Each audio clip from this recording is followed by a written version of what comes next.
Whether you're new to gaming or have been enjoying video games all your life, great gaming is not only about having fun and escaping the stresses of everyday life, but also being there to pick up our teammates, especially when they're down. Guardian down. We're a Destiny 2 podcast that focuses on three things: promoting a positive gaming community, sharing news around the industry in Destiny 2, and discussing thought-provoking topics in the game. We're Guardian Downcast, your stories, your community,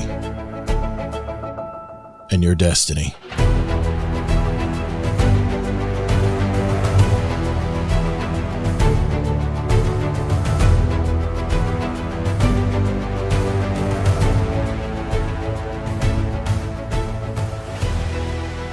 What's up, Guardian? Welcome to episode 321 of Guardian Downcast. I'm your host, ToddtheGatr, and I'm a day one Guardian who loves gaming and especially the Destiny franchise, I think.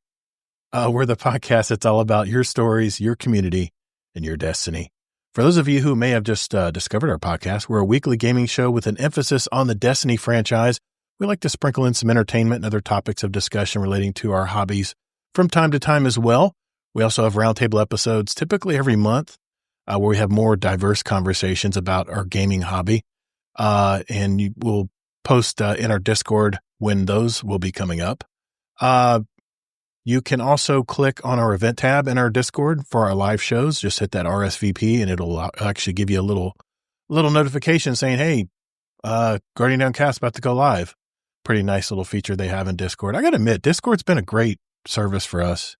I have no problem paying our fees to Discord every month for our community. It's been a fantastic. I really, knock on wood, we have not had too many issues with communication or anything on Discord. So got to give them a props.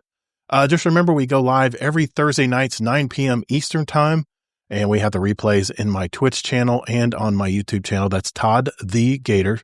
That's ToddtheGatr. And if you do stop by there or watch our replays, make sure to throw a follow or a sub there, and that way you'll be alerted to when our shows go live. I have my co-host from the great state of Utah, Mr. Kingsleymac, with us again tonight. How are you doing, Mike? Hey, I'm glad to be here tonight so I can get out of the real world and talk with you. So glad to be here. Thanks, man. Thanks for being here tonight. I might need support group tonight. I might need support tonight. In this gaming is not stressing me at all, so I'll be the I'll be the upper tonight. Okay, you can mention that thing we were talking about before the show if you want. By the way, in this episode, we're going to catch up with our week, of course, like we always do, and see how we're doing in Destiny and life. I have one movie review that I'll talk about. As usual, I report on any pertinent information from this week in Destiny from Bungie. Really curious what Bungie has to say this week. Next, we're going to go over our initial impressions of the new Ash and Iron seasonal update, and more importantly, our opinions on the Bungie live stream event that went live last Tuesday at 12 p.m. Eastern. If there's any questions from our community, we'll be sure to answer those later in the show. So if you do have a question for us tonight, head over to our Discord, discord.gg/Guardian Downcast, and go to our podcast questions channel and enter them there. And when we get to that part of the show tonight, we'll read off any questions, if we have any, and mention anybody who's put questions in for the show tonight. Then finally, we have our question of the week. We're going to go over. This is a survey I put out every week, typically. Usually a kind of a survey about something Destiny related or something in our gaming industry related. And usually I'll share the results of that and read off any comments that our Discord members posted as well. All right, so if everyone's ready, let's roll. Hey, thanks for listening to Guardian Downcast. There are several ways you can contact us. First, you can find us on X at Guardian Downcast. Or you can find us on our Instagram at Guardian Downcast and see what pics and reels ToddtheGatr and his podcast guests want to share with you guys. We have a brand new website too. Just visit guardiandowncast.com, where you can find all of our contact info, leave us a voicemail, give our show a rating or review, search for any past episodes, or even give back to our community. Also, don't forget to sign up for future updates to the show, where we'll also have random drawings throughout the year, and you may win a gift card or even some GDC merch. And finally, you can send us an email at guardiandowncast@gmail.com. Our community thrives on interaction, so get involved and check us out. Well, Kingsley, man, it's been a bummer week. I got to admit, it has just been a downer week for me. But I'll go to you first, man. What's going on with you this week, man? Catch me up. Oh man, this week for gaming has been pretty amazing. I started, because we're going to talk about Destiny stuff later. Yeah. I started a new season of Division 2 called The Pact. And I'm still newer in the game. And so it was kind of fun. This is the first time I've started a new season along with everyone else to kind of, the last season, I didn't really bother catching up on trying to do the season pass or all this stuff. But the nice thing, like I mentioned before with the Division, is even after the seasons are gone, they don't remove the content. You can still go to the old bosses and defeat them. Right. I mean, of course, the season pass bar is gone because they come up with a new one. Every game does that, but the actual content is not removed. And so it's just been fun going into it along with everyone else and just kind of experiencing it from day one. They do the thing with a lot of other games do, where if you buy the enhanced season pass, which I did for $10 instead of just the free one this time because I wanted to check it out, see how it works. They give you some e-credits back, so you don't get quite the $10 back, but if you pass I think you get like $6 or $8 back, so that the next time you buy it, it's that much cheaper eventually, so kind of cool. So if you play the game, you're like earning rewards for playing the game. Okay, nice. Yeah, I've been having a lot of fun with that. And then today I started up Borderlands 4. Got to hear. And it is good. And I wasn't worried. I haven't played a lot yet, but like I've looked at the reviews, already watched a few video reviews from people. I could tell right away when I went into how they laid out the menu systems this time with the skill trees and the weapons. And I didn't even have any complaints about Borderlands 3 or other games, but they did it very clean for like how many systems are in the game. It doesn't seem overwhelming, which is really nice, so people can hop into it quickly. Yet when you want to start doing all those fun upgrades and stuff, they're there for you. So, the art style is same as ever. Like maybe the graphic fidelity is like 10% better, but you can't really tell in a game like this because it's purposely made cartoonish. Yeah. But I can still tell like there's some polish, there's some little like lighting effects that are slightly better. For those, we've had some discussion in the other games channel today. There's some rumors that the system requirements were super high for Borderlands 4. And I don't know how that started. I think it actually started something with someone was looking at the processor requirements and they weren't reading the fine print very well. But if you actually look at the details, the requirements aren't that bad. They're a lot lower than other new games. So you don't need to worry if you want this game and if you don't have a brand new PC. It works well on older PCs too. I mean, at some point you got to have, I think the minimum was like a 2070, which is pretty old, and or like a Radeon. So that's GeForce, and then like a Radeon 5700. But like those are all pretty old cards at this point. So if you have anything better than that, you're going to probably be okay. But yeah, enjoying the game. I was not worried about it being a great game, and everything I've seen so far, it's like, yeah, man, this is fun and excited to experience it some more. I also finished the final episode of the Dexter season finale, of course. Ooh. That was last Friday, okay. The day after our last recording, and it went out with a bang. It was good. Okay. So it's all done. Yeah. The season's out. Yep. And then season 2 will probably come out like next spring or summer, because it's doing really, really good. So they'll keep that going for a while.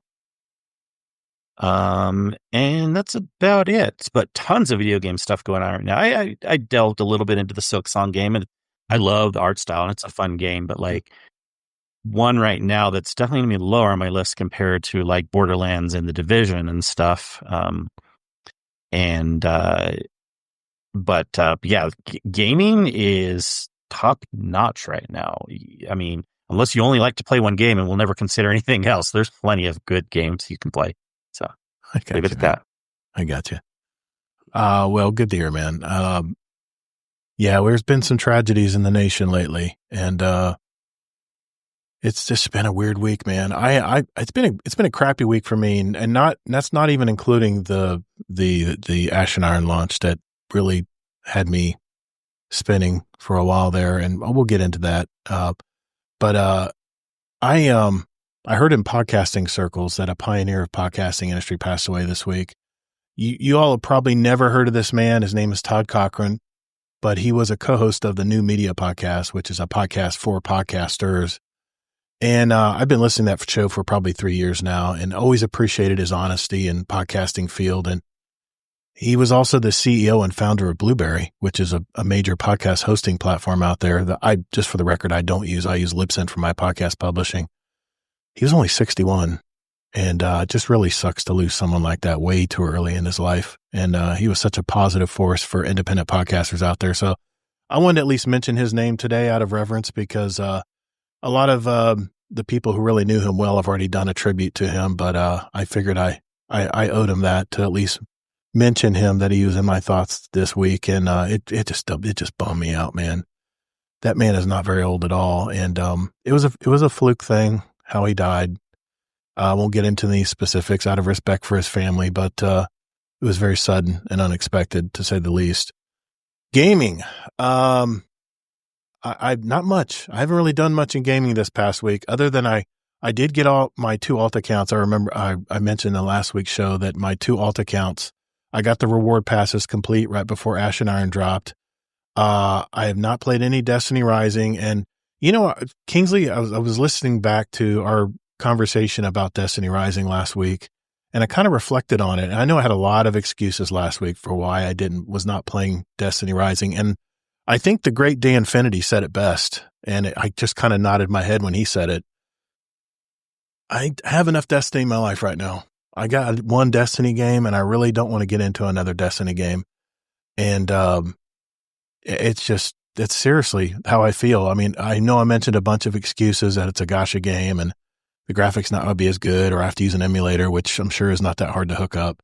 But I really don't want to. That's an excuse too, especially when nothing's going on in Destiny right now. I really don't want to go down the rabbit hole of another Destiny game unless it's a Destiny 3, because all I play is you don't Destiny even have 2. to have a reason.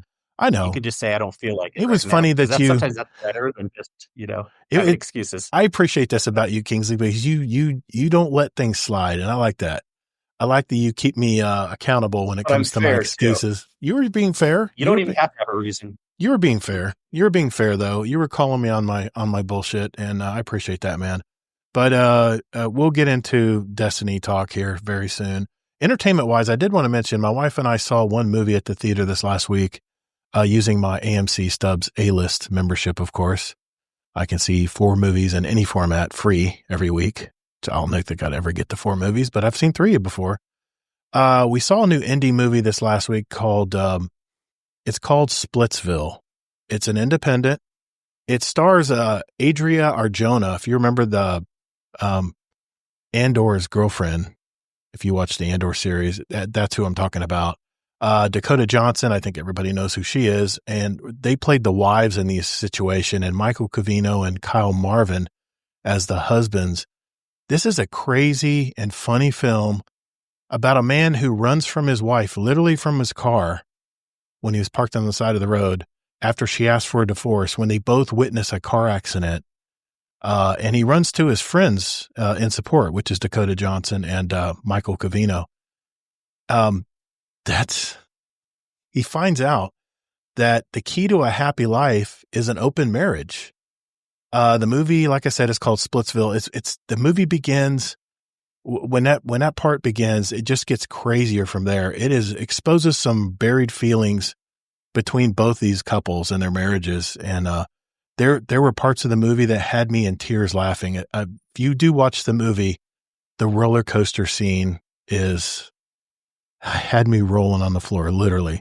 It was so funny. I have this weird coyote-like laugh when you really get me laughing. And man, the whole theater heard me laughing on that part. It was so much funny. It's a decent stab at relationships today. And I thought it was charming and certainly entertaining. Rotten Tomatoes gives it 86% certified fresh. I got to agree. It's worth your time if you're looking for that kind of movie. It's not a Marvel movie, of course, but not an action movie even. But I give this one 3.5 stars out of 5. Check it out if you see it on the streaming platforms out there. Next week, I'll be reviewing the Stephen King movie, The Long Walk, starring Mark Hamill. This was Stephen King's very first written novel that's finally come to a movie form. And I'm really looking forward to this one. And I'll share my thoughts on that one next week. But other than that, Kingsley, I'm ready to talk Destiny, man. So All right. let's get into it right after this break.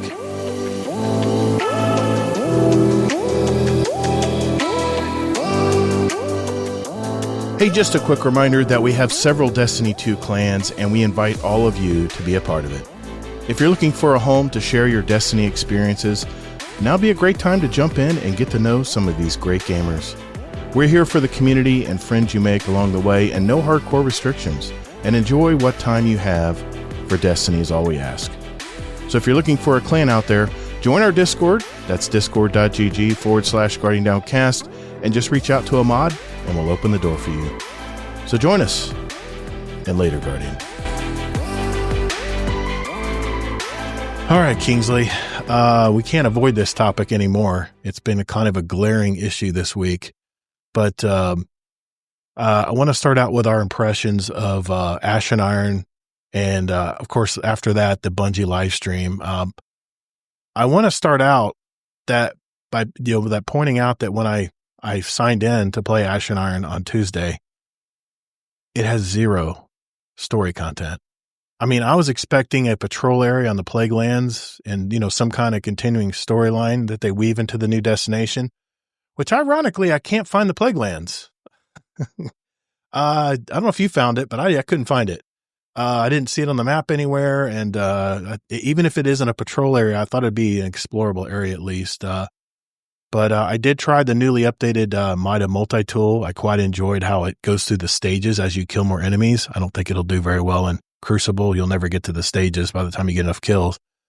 And I like seeing the return of the mini multi-tool as well. I'll probably use both of those together, and I got some decent rolls with that.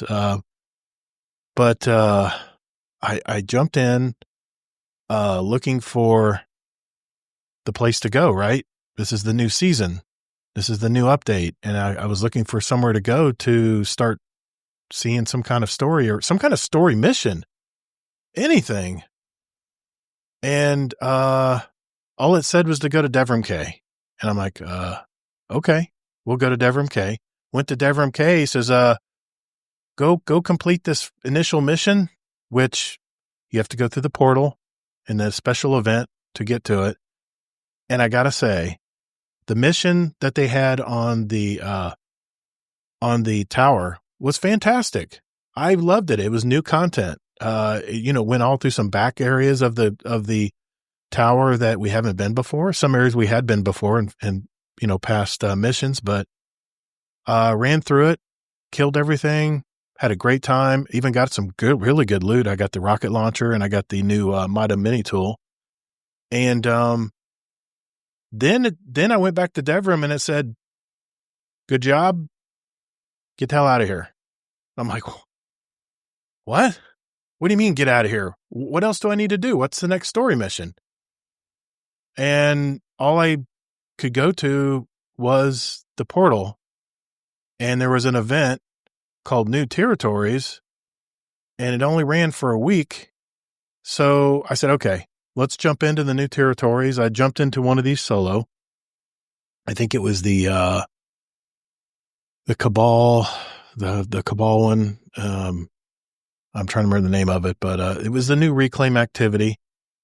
And I'm at 403, 404 power and jumped in there and got my ass kicked. And I'm like, what the hell is going on here? I want to just at least get through an activity here and have some fun, see what this is all about. And I did finally get through it. I got through all 4 areas like Devrim told me to. That was the last part of the mission. And I didn't ever want to go back. That was brutal. That was just freaking brutal, man. But that is how my Destiny Ash and Iron experience has gone so far. I've not returned to that New Territories seasonal activity. I know it only lasts a week, but I don't think I'm going to finish it. It's probably going to be the first activity that I don't even want to engage in. because it's just I actually went and even mentioned in the Discord, Kingsley, that I thought the activity was pretty fun. It was hard because I did it solo, and I realized it's a fire team op. You're supposed to run it with people. And you were like, are you kidding me? That was the most boring activity I ever ran. But I won't put words in your mouth. I'll let you explain. But how did your first day of Ash and Iron go? Just curious. Yeah.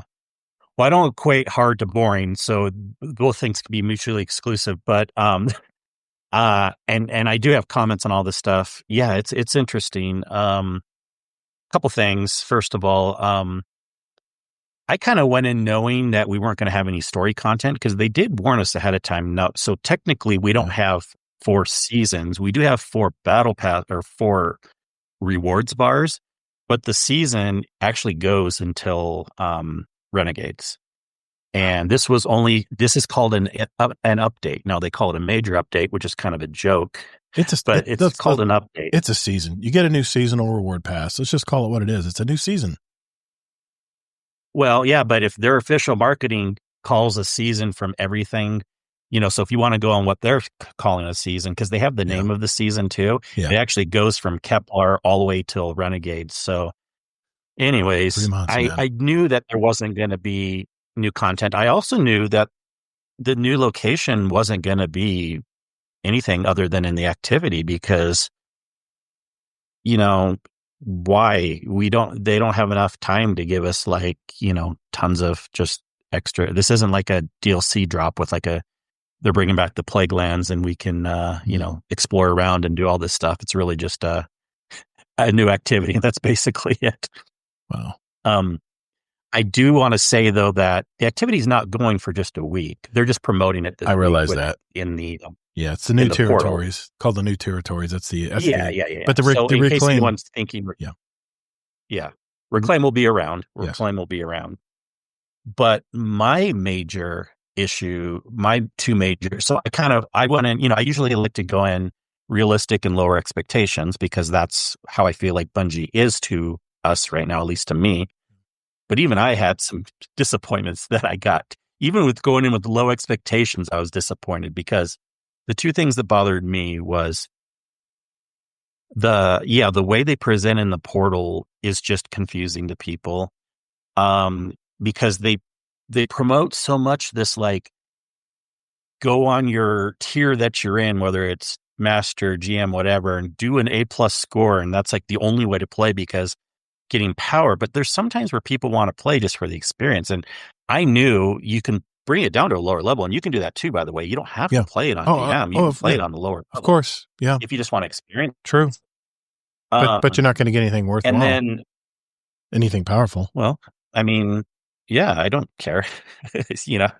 But and then the thing that really pissed me off though was even with it being in the Fireteam Ops, only one of the 3 zones, which I'm going to give a joke about that in a second too, one of the 3 versions of it was match made. They're still doing this in the Fireteam Ops area where only the top row can be auto match made and the ones below can't.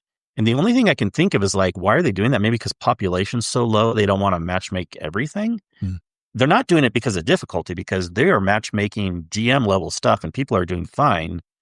So I don't know why only one of the new activity out of the 3 is match made at any given time. That's it's they're just laughing at us.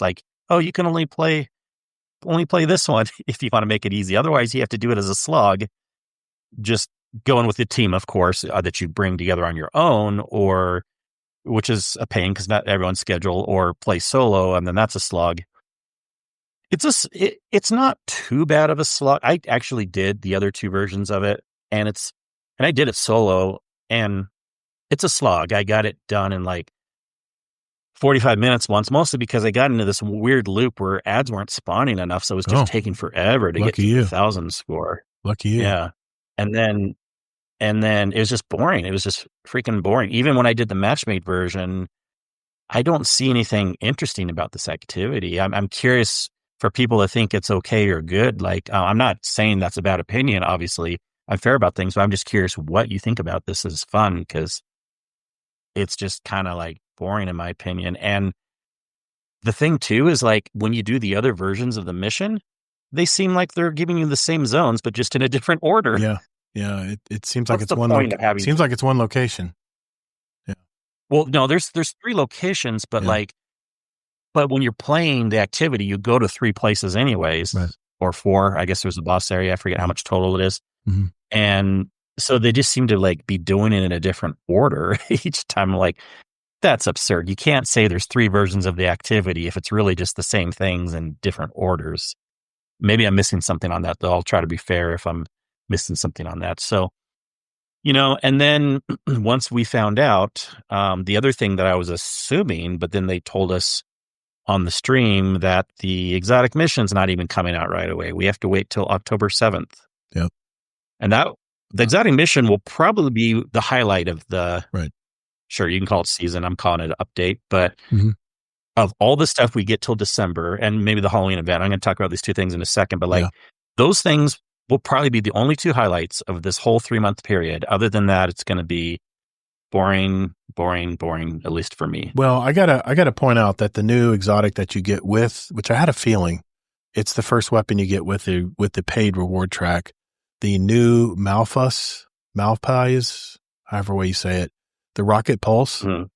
It's outstanding. I used it the whole time. I loved it. It was worth the exotic slot because when you stuck those sticky grenades, it's a Rocket Pulse, just like the Mitt Retrograde is, but it has a bonus. It actually has impact damage, but then when you hold down the reload button, they actually detonate these sticky bombs that are kind of drilled into the enemy. And I would eliminate a lot of yellow bars that way. I had fun doing that. I was quite enjoying using the new Rocket Pulse, and it is worth that exotic slot. At least to me, it is. I heard you don't get the catalyst until like level 90 on the reward pass, so it's gonna be a while before I get to that. But it's really weird, Kingsley. I should listen to you more often. You guys can clip that. I don't give a shit. You can clip that. I need to listen to Kingsley more because I'm the optimist here. I'm the one that always is like, I cannot wait. I'm going to hop on my Sparrow. I'm going to do the circle around the Plague Lands like I did in Destiny, Destiny 1, Rise of Iron. I'm going to bring back all those days, and I'm going to pass the smelt activity. I was going to pass that and wave to it. And I had all these ideas of what I was going to do, and I was going to hang out and chill out on the Plague Lands. And cause I like patrol areas. I like looking at the planets and going around and chilling and killing, as I like to say. But no Plague. They were really selling Plague Lands. And then when I logged into the game, I'm like, where the hell is the Plague Lands? Where's the common area I can go and check out? And it just wasn't there. So I feel like I got lied to. I feel like they really pushed the fact Plague Lands was coming. And then all we get's this new territories thing. That was the whole thing. The new territories, activity and running the new, reclaim activity. That was it. And I was like, you gotta be shitting me, man. This cannot be the whole Ash and Iron update. And yes, to be honest, to be fair, yes, we are going to have the Halloween event. I want to talk about that. Don't mention it yet. They're going to have the new exotic mission, which I'm excited to play it. When it comes out, I'll play it. That's not till next month, I think. October 7th and then 21st, respectively, for the 2 things. Yep. But here's the thing, man. I said this in past shows, and I'll say it again here. The more powerful I get in Destiny 2 in the new Ash and Iron, the weaker I feel. Shouldn't that be the opposite? Shouldn't the more powerful I put in the time and get my gear score power up, shouldn't I be kicking in the door and kicking ass and taking names? No, I don't. I feel so freaking fragile when I jump into any of these. And I did jump back into the portal event. And as Maximo said today, I was so excited when I went to the solo ops and saw all these new locations to go play solo ops. And then he goes, right. There are none. What the fuck, Bungie? What the hell? I told you that too. Where the hell are the new solo ops activities? I'm looking, It's the same damn activities I ran when Ash and Iron released. Where the hell's the new solo ops activities? Because I'm gonna be honest, solo ops to me was a big yes. It checked the box for me when Ash and Iron came out. I love solo ops. I love jumping in there right before work, crank out a couple solo ops missions, get some higher powered gear, either keep it or infuse it into my gear that I do want to keep. But where is it? Where are the new solo ops? They talked about they were going to adding all these activities into the portal. Did they forget solo ops? I'm confused. I'm very confused because I don't know if I'm going to be going back in solo ops. I don't know, man. I mean, I'm going to play a little bit of it, but I don't. I'm confused. I'm really confused, man. Yeah. One thing I do want to get some clarification on, because you keep mentioning the thing about feeling less powerful when you get higher number level. Isn't it the thing though, like it's only a certain time, like around the 30s or the 70s, and then it gets easier again? Because that already happened between 200 and 300. Once you hit 400, man, it is you're in the Grandmaster playlist, and every game. Okay, so it's only at 400 then, is what you're saying, yeah? Because it wasn't before. It wasn't like it gets 100 to 400. It always was linear. No, it would go up and down. It would get harder a bit, but then it would get easier again. Yeah. As you move up through the playlist, whether you go from Master's going to have no radar. It's going to have timed stuff. You're going to have a certain amount of revives that you have left, which according to Bungie with this new patch, I would take my time because I don't like timers. Fuck timers. I don't give a shit. I want to get the score. I'm sorry for the F words tonight. I'm a little too excited about this. The fact that I'd rather take more modifiers and just not worry about the 5 or 10% bonus for getting it done within the time. Because that's the reason I love playing solo ops is I can do it at my pace.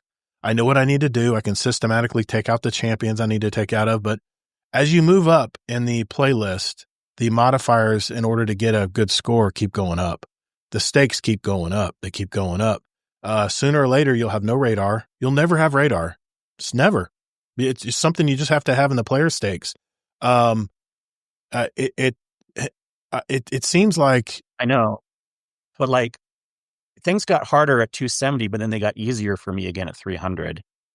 So, and I thought other people were saying that too. Now it could be true. Maybe it is for that, but when I'm trying to increase my power further, in order to get rewarded with the higher tier gear and weapons, I have to slap on so many negative modifiers that part of the game that I love to play doesn't exist anymore. I don't know why they have boons in place for us in modifiers, because you can never use them or your activity score goes down. I mean, there is something seriously wrong with the portal and its scoring system right now.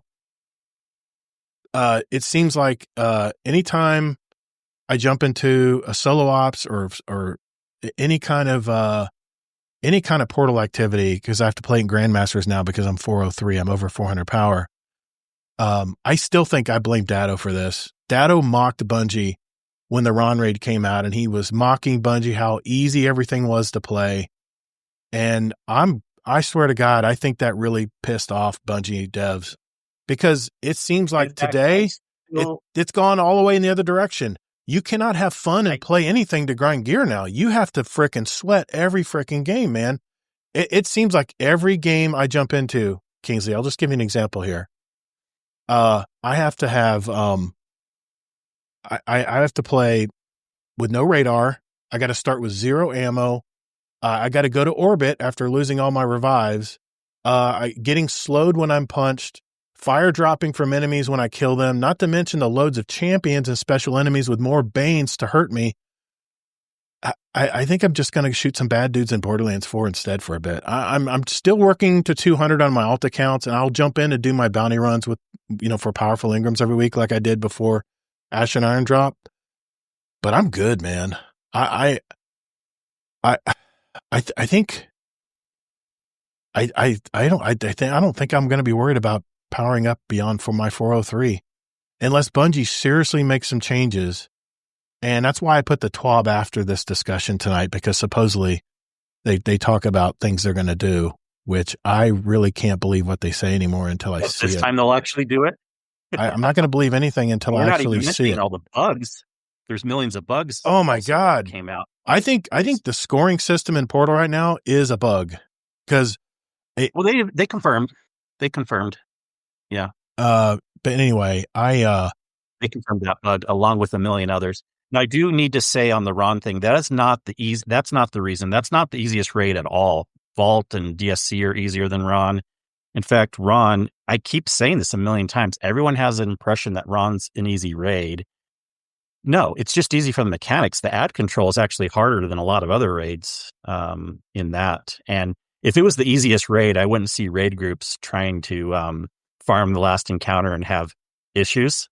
And I still see that all the time, where they can't just farm it easily like you can on Vault of Glass. They'll fail and they'll fail and they'll fail. And then, yeah, so if it is not the easiest raid by any means. I promise you that.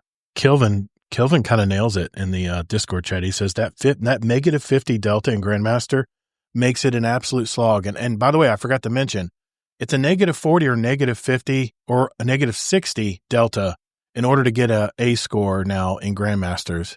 It is utterly ridiculous to have to play at negative 60 to everything around you. That makes everything a bullet sponge. Even your red bars, you have to use finishers on just to get them out of the way. It is so ridiculous right now. Like I said, you know what? That's why I got my red hibiscus tea tonight, because I knew my blood pressure was going to shoot up. This is going to counteract it at least a little bit, but, Tajo even mentions, making lock loadouts. You can't crank activity score without having lock loadouts. I forgot to mention that you can't change any of your gear in the mid activity. And Banes are harder than champions. Yeah, they are. I have some of them that I like on the moon. I'll be standing still trying to plank away at a anti-barrier champion. And then all of a sudden the floor is freaking lava. I got to dance around. And sometimes I've even died from it, where I get trapped in a corner and I end up dying. And I'm like, well, there goes a revive. So then I have to make sure I kill that, go back and kill. See, I know a lot of people breeze through here. They don't kill any of the champions. They do whatever you have to objective wise and move on. I was watching Jixer Clyde play the other day, and man, he's really down in the dumps too. And he just breezing through the K1 area on the moon, the activity, the K1 dungeons or whatever, the lost sector. And he'll just take the back door in and not even kill any enemies. Just he'll unblock the satellite dishes and then just move on to the next one. And but I always like to get that main objective done to get the extra points, because that really is the difference between a C and a B plus or an A even. But it's just a slog, man. I don't want to play at a negative 50 delta every time I jump in to just crank out some stuff. That just is not fun to me. I mean, if I wanted to play Grandmaster Nightfalls all day, then I would have played that long ago. I don't really care to do that kind of stuff, but I don't know. Any other thoughts on this, Kingsley, as far as your first day of Ash and Iron, or first week? The only other thing I'll say is I'm kind of having a prediction. It goes along with something else that we'll slightly talk about later, that within a year's period from now, or maybe at least a year's period from Renegade, that basically everything with powering and the portal system will be completely different or gone. You think so? Yeah, you're staying by that statement. I remember you saying that on a couple shows ago. You think they're going to dismantle all the portal and the grinding and stuff?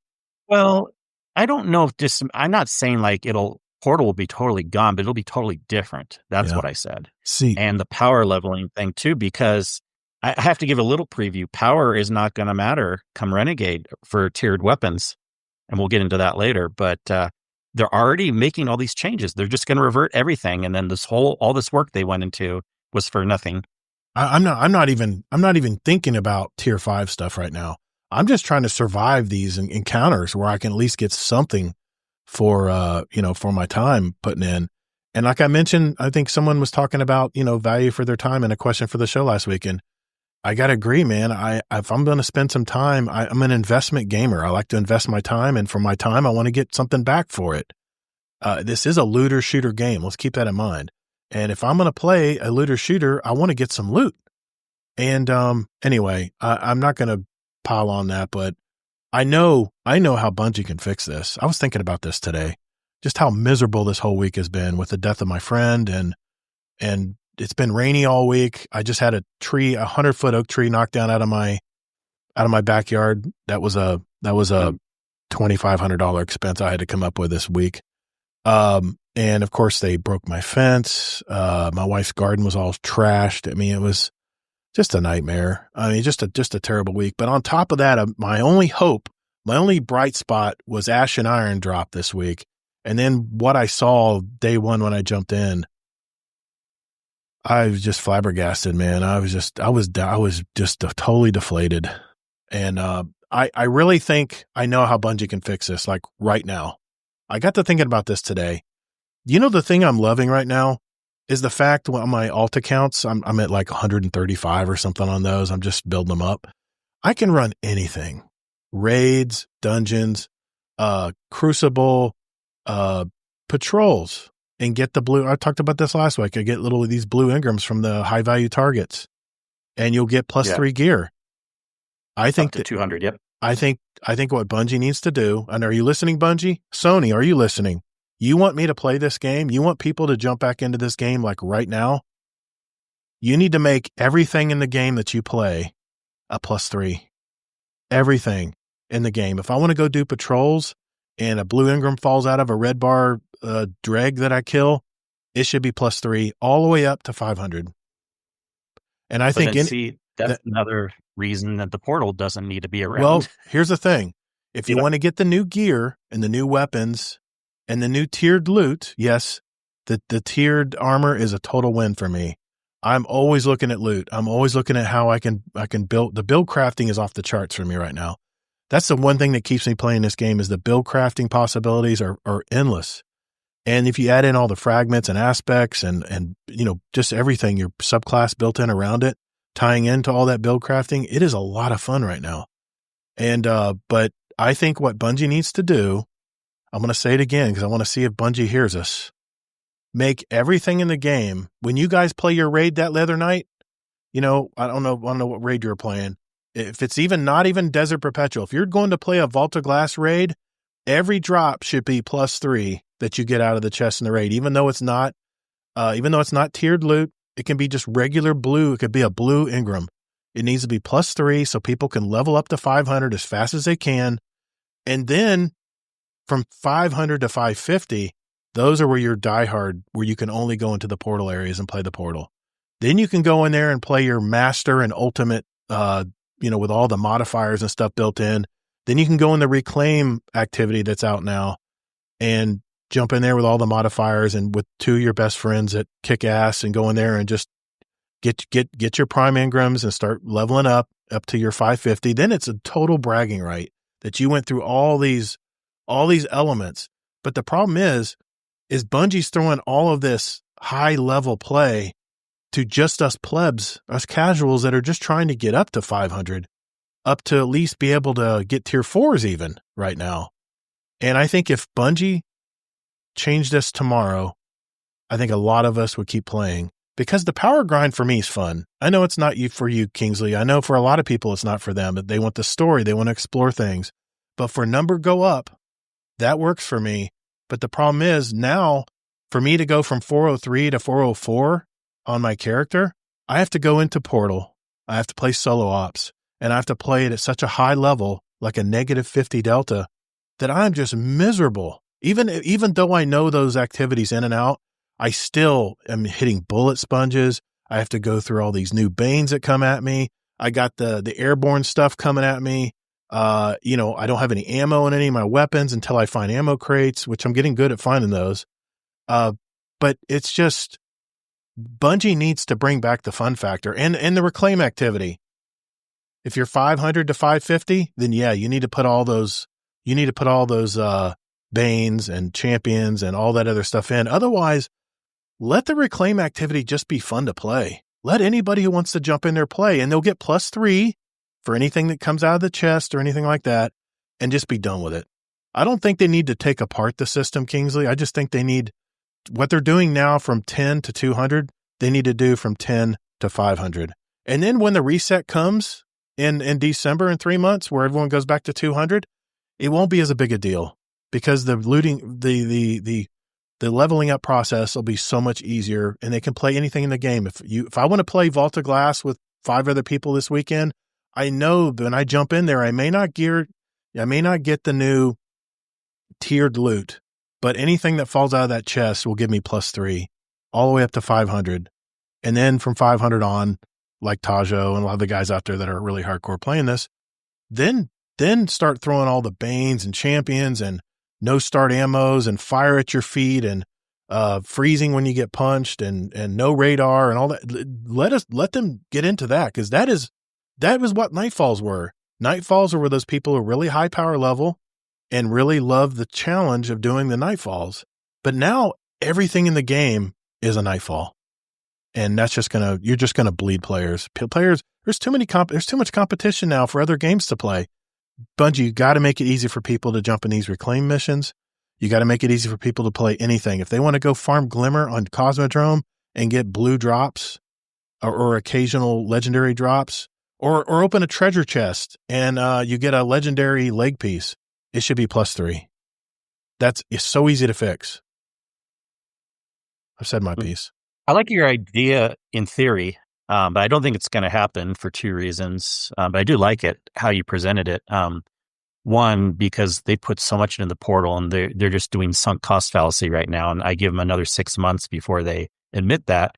And 2, they kind of hinted to this because all the old raids aren't even going to be getting updated loot until probably second half of Renegades. If then, they don't have the time to have all the old stuff just work all the time, having a smaller studio. That's why they made the portal, so they can just focus on small subsets of the game at a time.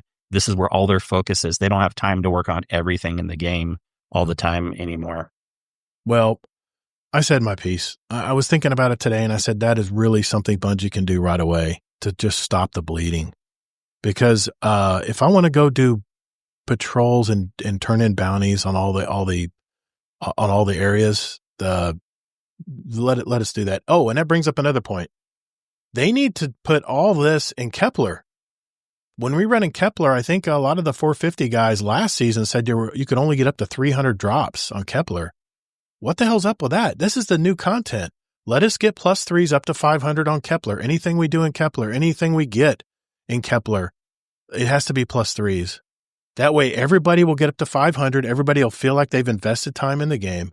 And then if the hardcore players, like the Sockers out there that want to play, the Nightfalls, the Grandmaster Nightfalls, those level players from 500 to 550, which I think should get they should get special ornaments. They should get special emblems just to show that they're the hardcore players out there.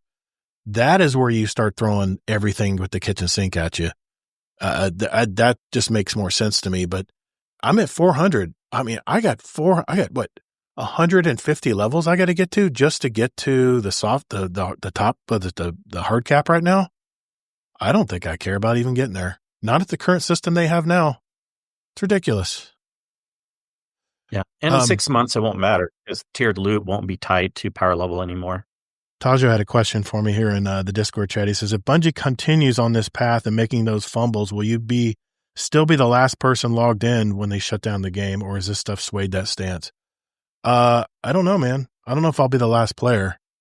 I mean, I love this game. That's why I bitch and moan about it on my podcast. But yeah, I love the grind. But Solstice, that was a ton of fun. I logged in every day. I played for hours in Solstice because they were giving +1 loot.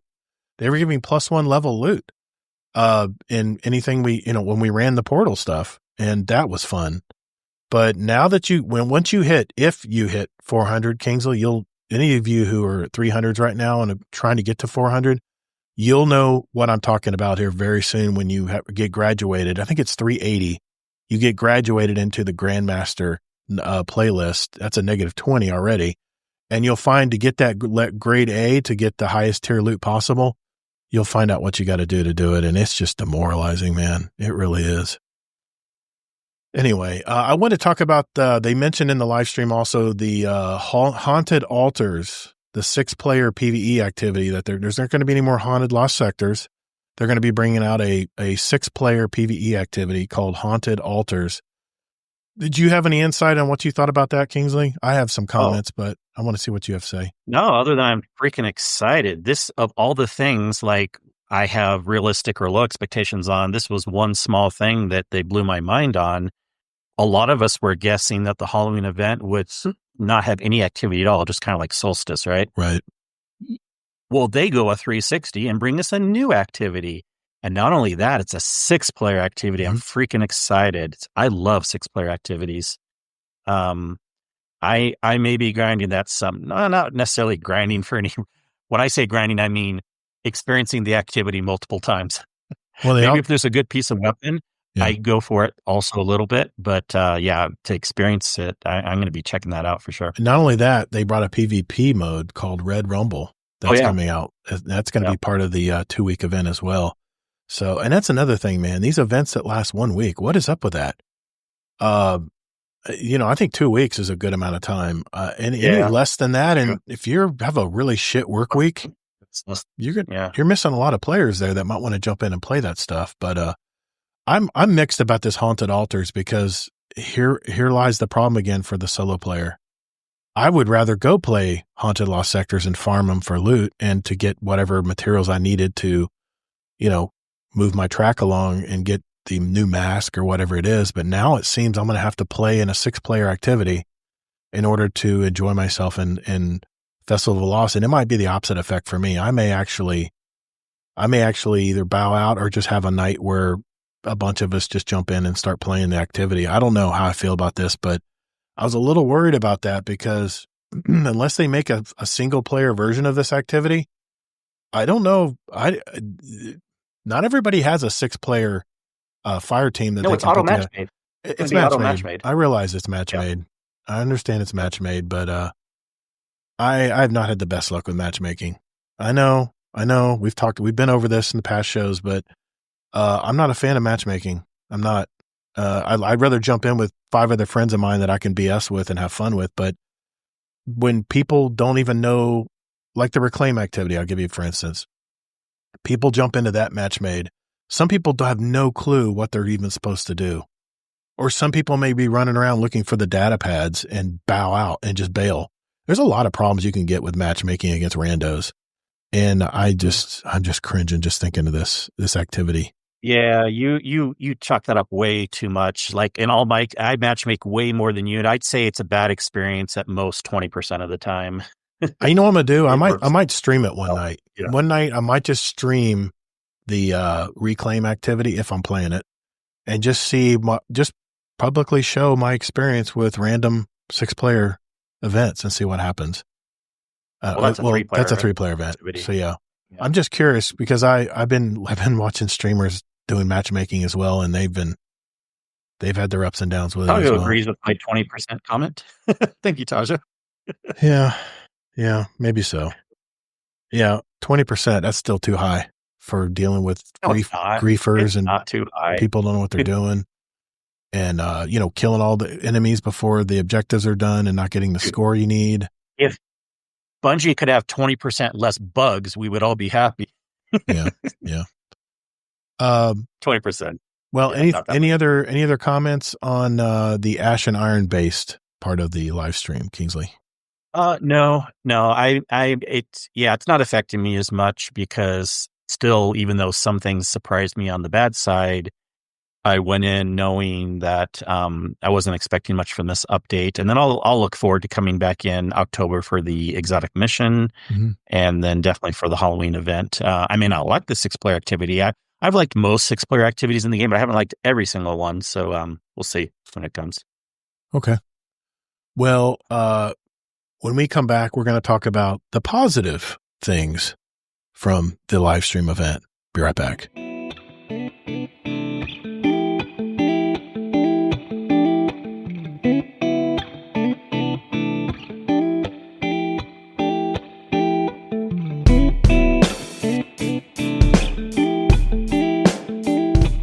Howdy folks, this is MC Squared and you're listening to Guardian Downcast.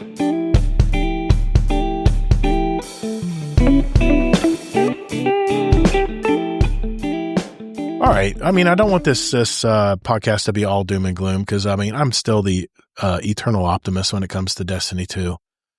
There was some really good news that they did announce. It depends how you look at it, I guess. But for me, I thought it was outstanding, is what they shared about the new Renegades major update, seasonal drop, whatever they want to call it. I don't care what they call it now. That's coming December 2nd. And what they actually mentioned was that the way they described it is where the Star Wars story and the Bungie story collide. And when I saw the live stream, the Vidoc was fantastic. Thank you, Bungie, for putting out another Vidoc, because I love Vidocs. That is, to me, is still the best promotion to get people excited about your game, is doing the Vidocs. And I thought it was well done. They talked about how there's going to be all kinds of new stuff in this game, new story, new settings. They talked about key locations are going to be Mars, Europa, and Venus. Venus is coming back. To what extent, we'll have to see. I mean, they said Plaguelands was coming back, but look what we got. Which is going to recommend, which is kind of reference to Dagobah, Hoth, and the Sarlacc pit. You know, Jabba the Hutt's slave ship, sex ship, whatever you want to call it. I saw that in there too, which was I thought it was awesome. And how the Drifter is going to be probably the main character or one of the main elements of the story going for Renegades, without spoiling too much. But the hub was called The Last Frontiers. There was a holo map that you would pull up, and you had these 3 things that you could do, 3 activities. One was called Bounty Hunt, one was called Sabotage, and a third one was called Smuggle. So those are the 3 main objectives you'll be doing in Renegades. You'll either be hunting for play, getting reward for bounty contracts. You'll be going in and trying to destroy or sabotage something on the enemy. And then you're going to smuggle, which is probably something where you have to, steal something from the enemy here and fly it home or something like that. But the thing that really got me excited, Kingsley, was the underworld aspect of it. They called it the syndicates. You're basically going to work for these underworld bosses, which gives me, like I said, it gives me those Forsaken vibes of when we did stuff for, what was the big guy, the big, Elixir guy, he sold, he sold you stuff. You could exchange stuff with him. What am I thinking of here, Kingsley? Chad, help me out. You claim to love him and you don't even know his name. Well, his name is Spider. Yeah, Spider. And when they took him out, when they couldn't do exchanges with him anymore, I was really upset about that, because I visited him every day to even out my resources. You anyway, can't remember his name. Well, they haven't had him in the game for a while. So yeah, he's been gone for a bit. Yep. But they have these 3 factions, and what reminds me of the faction wars, the Dead Orbit, the New Monarchy, and the one that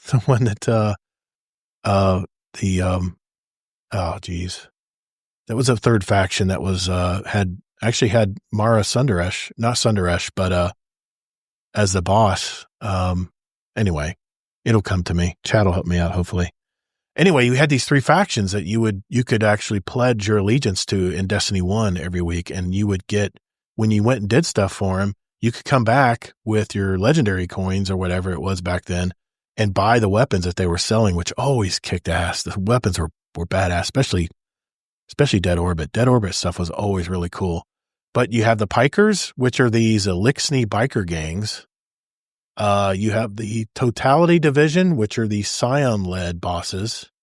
And then the Tharsis Reformation. These are Vex offshoots that decide to think for themselves instead of the hive mind, which I thought that was really cool. And there's basically a turf war going on, and you're trying to build up notoriety and influence as kind of the end game power. So by doing these 3 activities I mentioned, you'll gain influence and reputation, I guess, for these 3 syndicates. And I think you have to decide which syndicate you're going to work for. But this had me really excited because, there's, I guess the way the story goes, the enemy is the Imperium, where they have this, big, powerful weapon that they're wanting to use. And I guess part of the story is we have to go sabotage or destroy this weapon. And then it ties in with the factions and everything else. But, you'll have, but the bounty hunting, you'll have jobs available across all these locations. It kind of had extraction shooter mechanics, like PvE extraction shooters, where you would do your mission and then get in the ship and get out. Hopefully no timers. And then it just looked really good. There's a new invasion mode. It's a new Gambit variant where you have contracts, versus Guardian crews. It's a 1v3. You have all these powers and you can summon airstrikes, vehicles, all kinds of bikes, vehicles you can run across on the ground. And then of course they have walkers, the AT-AT. You can have the AT-ATs now, in the game and the new Renegades, which just seems like it's going to be really fun to use. There is going to be a dungeon. That's going to be the end game thing, where you can get, high tier content and loot. They're going to have new abilities. You have these earnable powers. You have, like I mentioned earlier, you have airstrikes. You can drop Cabal pods. You can summon a walker, interceptors, swoop bikes from Star Wars. And there's 9 abilities total, but you can upgrade 7 different tiers on these abilities. And I guess it unlocks even more powerful stuff. Weapon wise, you're going to have blasters, and it's going to be very much like the Star Wars game, where your gun basically would overheat and you'd have to let it cool down. It's like a heat sink but you had unlimited ammo, but you had to just pace your shots when you're using it. I like blasters. That's the one thing I did like about the Star Wars games. And then the lightsabers were called Praxic blades, and you could do visual and ability customization to them. Kind of like, what is that sword that we got in Final Shape, where you had all these different variants of the sword? Something kind of like that, but maybe hopefully a lot easier, where you don't have to carry a bunch of them in your inventory. But what did you think from what you saw, Kingsley? I mean, those are the highlights of things that I saw from it that I really loved. You got anything to comment on it? Yeah. Of course, I'm excited for new content when it comes out. Ergo sum. Thank you, Taju.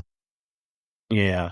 But I'm not getting, well, I never would anyways, but I'm not getting tricked just because they had a good Vidoc. I'm still expecting this will have the same amount of content that keeps everyone doing the new stuff for 3 weeks. And then we're going to be not doing that anymore, just like we're not doing Kepler after like 3 weeks. We had good Vidocs for Shadowkeep, and look how that turned out. So just because they have a good Vidoc doesn't necessarily mean the content will be good. I actually kind of can guess how a lot of this will go, because they kind of are doing a lot of copy paste of what Star Wars Outlaws did. Oh, and I do highly recommend everyone still play that game, because if you want to get an experience of how the syndicate system works, because what they did when I saw the stream, when I saw the Vidoc, and this makes sense because they're working with Lucasfilm, so they need it. Right.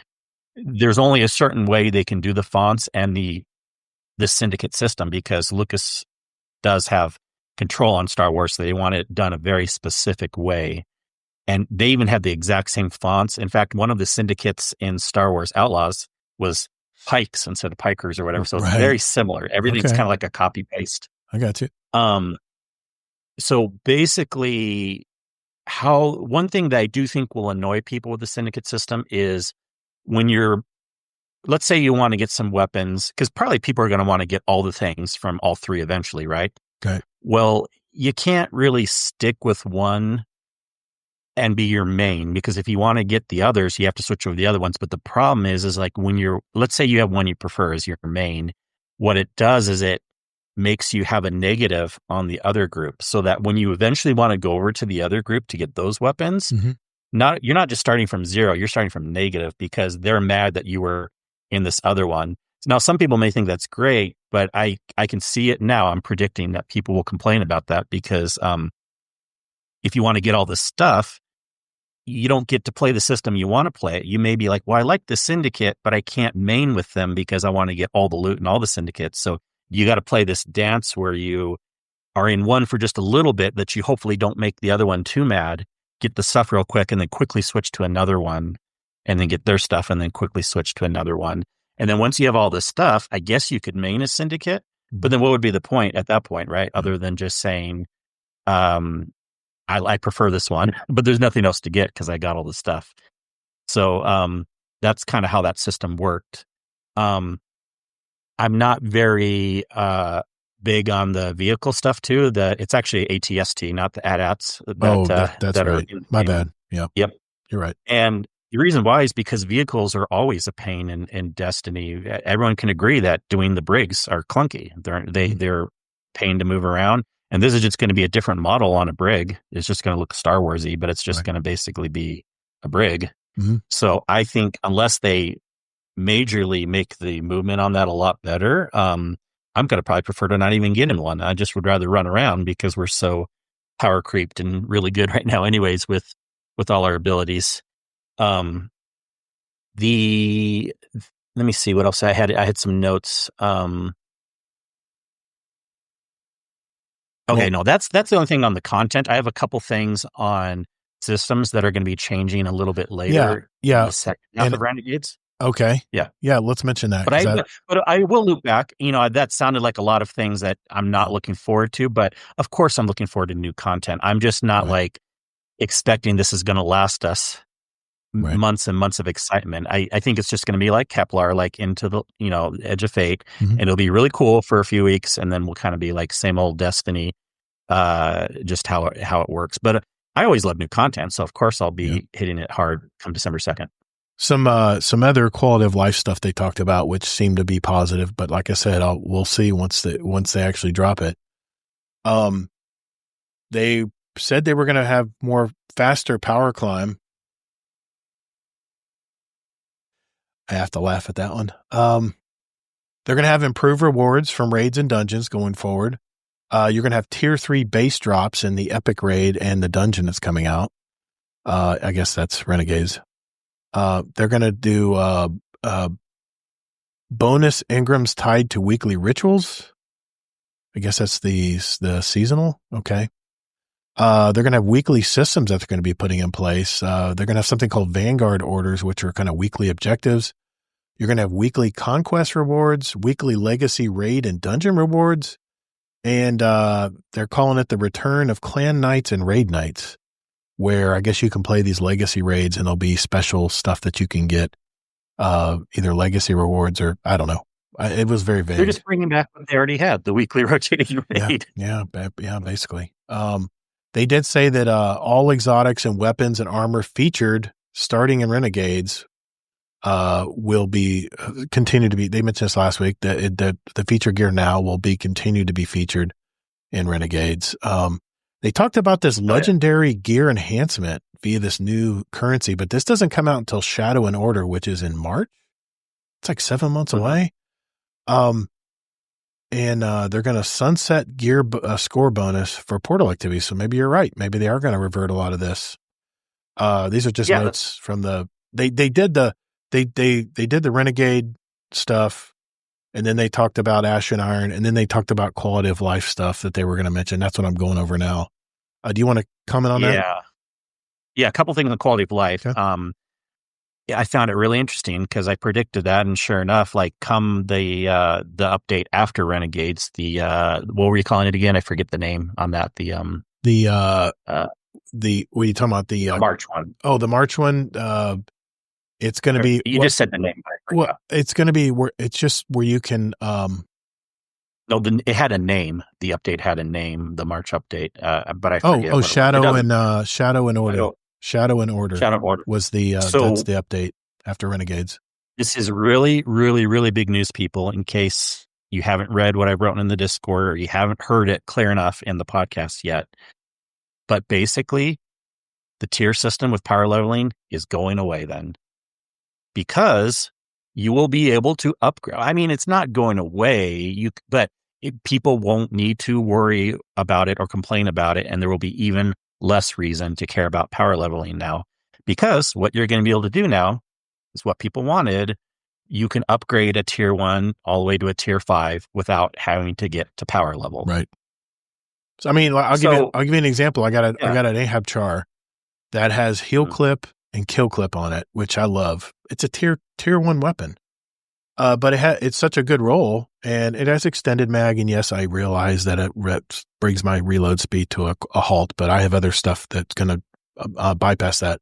But that means I can, in this new system, which is 7 months away, if I still have that gun, I can use they'll have some kind of currency, I'm sure, that you can earn, and you can upgrade it up to all the way to tier 5. So that's good news. So, but isn't that funny though? Again, it's like that's even less reason to care about the power level, because you don't need to be 500 or whatever to get tier 5 stuff. You can get tier 1 and then upgrade it to tier 5. So I'm just kind of laughing, but it's good news, but it's funny news, I guess is what I'm saying. Yeah. The other thing, quality of life, that I'm really concerned about, and I know Asdercross is too, because he is huge on this, and I know you are too. Yep. But I feel like they're walking back some of their previous promises again. They did not do the second part to what they used to say in the past. Remember what they said about the vault? They said they're adding some more vault space and they're coming up with a better system. Yeah. This quality time, of life. they only said they're coming up with more vault space. They didn't say anything about the new system. You got all this tiered armor. Where are you going to put it? Yeah. Yeah.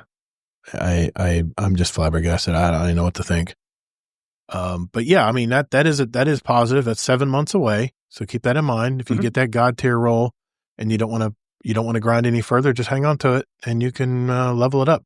Now, we don't know what kind of hoops we got to jump through to get this currency. That's still left to be. It could be something crazy like, I don't know, run a super tough portal event or something, and you can possibly have this drop. You know, you never know the actual ways of getting this. Hopefully it's something nice and simple like Glimmer or something. You have to buy it. Yeah, I did want to mention another thing they talked about that, I think this is coming in Renegades, maybe later. No, it's actually coming. The last part of Ash and Iron is called Call to Arms. It's a competitive activity. It's led by Devram K, where you're testing out Foundry's gear, and you get a helmet ornament for like top players, get some kind of fire across, like a tailing fire stream or something over their head. I don't know exactly what's going to be involved in that, but there's going to be additional exotic ornaments, they said, as well. That I just want to mention that they did mention another activity by Devram K later in Ash and Iron. Do you know any more about that than I do, Kingsley? No. But yeah, now we're back to that instead of Renegades. But yeah. No, it doesn't really matter at this point because it's towards the end. And well, this is the part of the live stream where they're talking about quality of life stuff, and they were mentioning like some positive stuff that's going to be changing. Gotcha. I think the vault, adding an extra 100 to the vault, it's not really positive in most people's eyes. They kind of want a different system, right? Like a better vault, not just an extra 100. Yeah, they. I think one podcast mentioned they need to be at a even 1,000 or something. That would be a good number, but I mean, I'm maxed out at 700 already. They need to revamp it. They need to do the thing where you can just pull stuff. You know what I mean, from collections. How long have we been talking about that? That you just pull it from collections at power, and whatever. It's so easy. It's whatever you've earned on that gun as far as drops, you can just put it together and then say, 3D print it. Let's go. I think what's that other game? The War something, or whatever. That where you can 3D print stuff. That would make sense. They said they're going to fix the sorting. They're going to make it where it's easy to sort stuff. I think they've been talking about that for a long time. So that might be just something they're throwing out there as a little extra sugar. But I don't know, man. But Bungie's in a weird spot right now. Overall, it's just been what was the thing that Justin Truman said at the GDC, the gaming developers conference? He said, first we have to gain their trust, right? Got to gain their trust first. Then once we gain their trust, then we can start to monetize. Holy crap. It's like they got the cart before the horse these days. They got all this fantastic gear in Eververse that you can buy for silver. But here's the thing, Bungie. If nobody's having fun in your game, no one is feeling powerful, no one wants to play the game because it's way too hard, way too taxing. There's a difference between hard and challenging. Challenging means you have to solve a puzzle or something. Hard means you got a bunch of bullet sponges and unnecessary difficulty. If I need to solve an objective in order to get through a activity or whatever, that's different than just a bunch of bullet sponges everywhere and then a bunch of banes and stuff coming at you. It just sucked all the air out of the room for me when it comes to playing the portal activities now. But here's the thing, Bungie. No one's going to buy your stuff if they ain't playing the game. Not playing the game. No one cares about getting that 1,500 silver for that new Taken armor that you got in the store. I haven't bought it. No one. I bought it, and I played the game less than you. You just killed my point. But what I'm saying is look. No, I agree. I think you just need to use a better qualifier word. Okay. Most people won't. You said no one. I probably agree that most people won't, I mean, I have silver. I got a balance of silver in my account right now, but I'm just waiting for a reason to use it. And if I'm not playing the game because it's boring or overly bullet spongy, just to grind you just got to raid with us more, and we'll have fun showing off our shaders in the raids. I'll say it again. Bungie can easily fix this. Instead of playing anything in the game to get to 10 to 200, just make it 10 to 500. And then for the very hardcore players, let them run through the Banes and all the Grandmaster and Ultimate mode stuff. I think we should be able to get +3s all the way up until then. If you make the grind that easy, where people can have fun and play Destiny again instead of playing solo ops for hours on end. And remember, you told me, you said, we'll see how you feel in a few weeks. Because I told you I was loving the grind. I was loving the grind by playing solo ops, especially during Solstice. I loved it, man. And you said, well, I'll give you a few weeks, and then you come back to me and say if you still like the grind. I'm not liking the grind. You're right. I'm not liking the grind. K-Mars, I love you, man. He says they can fix it by making Destiny online. Yeah, bring back everything in Destiny from Destiny 1, Destiny 2. That argument's so old now. I'm just hoping that they improve what they got out right now. But do you think once more people realize that the grinding to 400 and 500 won't, because when it won't matter in the update after Renegades because you can upgrade your tier weapons, do you think once more people realize that between now and 6 months from now, they're going to stop grinding for another reason? Because they'll be like, what's the point? Because I can just take my tier weapons and upgrade them with the new currency once that update comes out, That's 7 months away, man. That's a long time to hold on to that gear. Well, you know what though? It's just a idea. I bet some people might especially once it gets closer and once they realize they hear that news more, they'll be like, okay, at least within like a couple months, they'll be like, what's the point of grinding? Because they'll know that they won't have to once that update comes out, Let us play anything in the game for +3s until we hit 500. It's that simple, Bungie. It's that simple. Let us go to Kepler. And I'm working on my Fated weapon title. The problem is anything I pull up is 300 or less. Once you're over 200, anything you get at the tower, whether it's your clan engram or whatever, it's 200. It's not any higher. It's 200. That's bullshit. You need to make that all go to power. I can't even get clan engrams anymore because they're all fall at 200. They don't do me any good other than if I get a good roll, I can just hang on to it and then spend those special cores that we never have enough of to upgrade it eventually. But, oh man. And speaking of the tower, I did try that new kiosk that they have out. The, what was it called? Oh, yeah. The Monument to Seasons Past. I mean, it was okay. I even went in with my alt accounts that didn't do some of the past seasonal stuff. And I don't know where you get this currency other than the reward pass, because that's the only place I've seen it appear. Maybe by playing the activity. I don't know. It's real confusing. How do I get this currency to be able to buy some of these ornaments and stuff? And even exotic weapons and stuff. But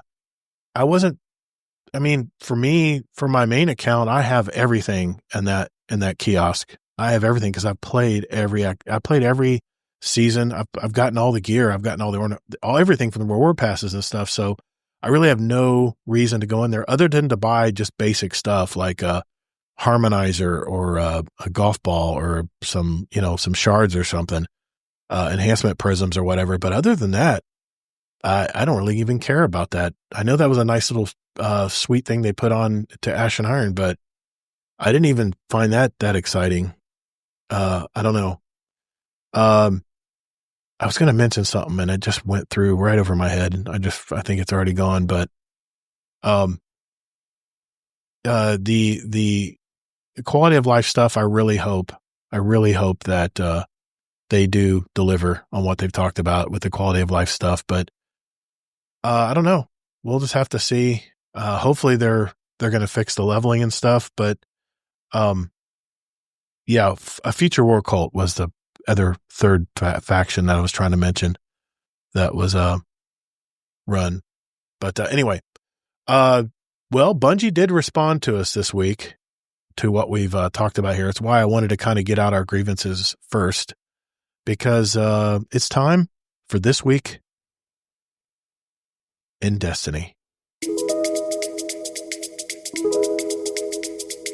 Hello, everybody. You are listening to Jealous Gaming on Guardian Downcast.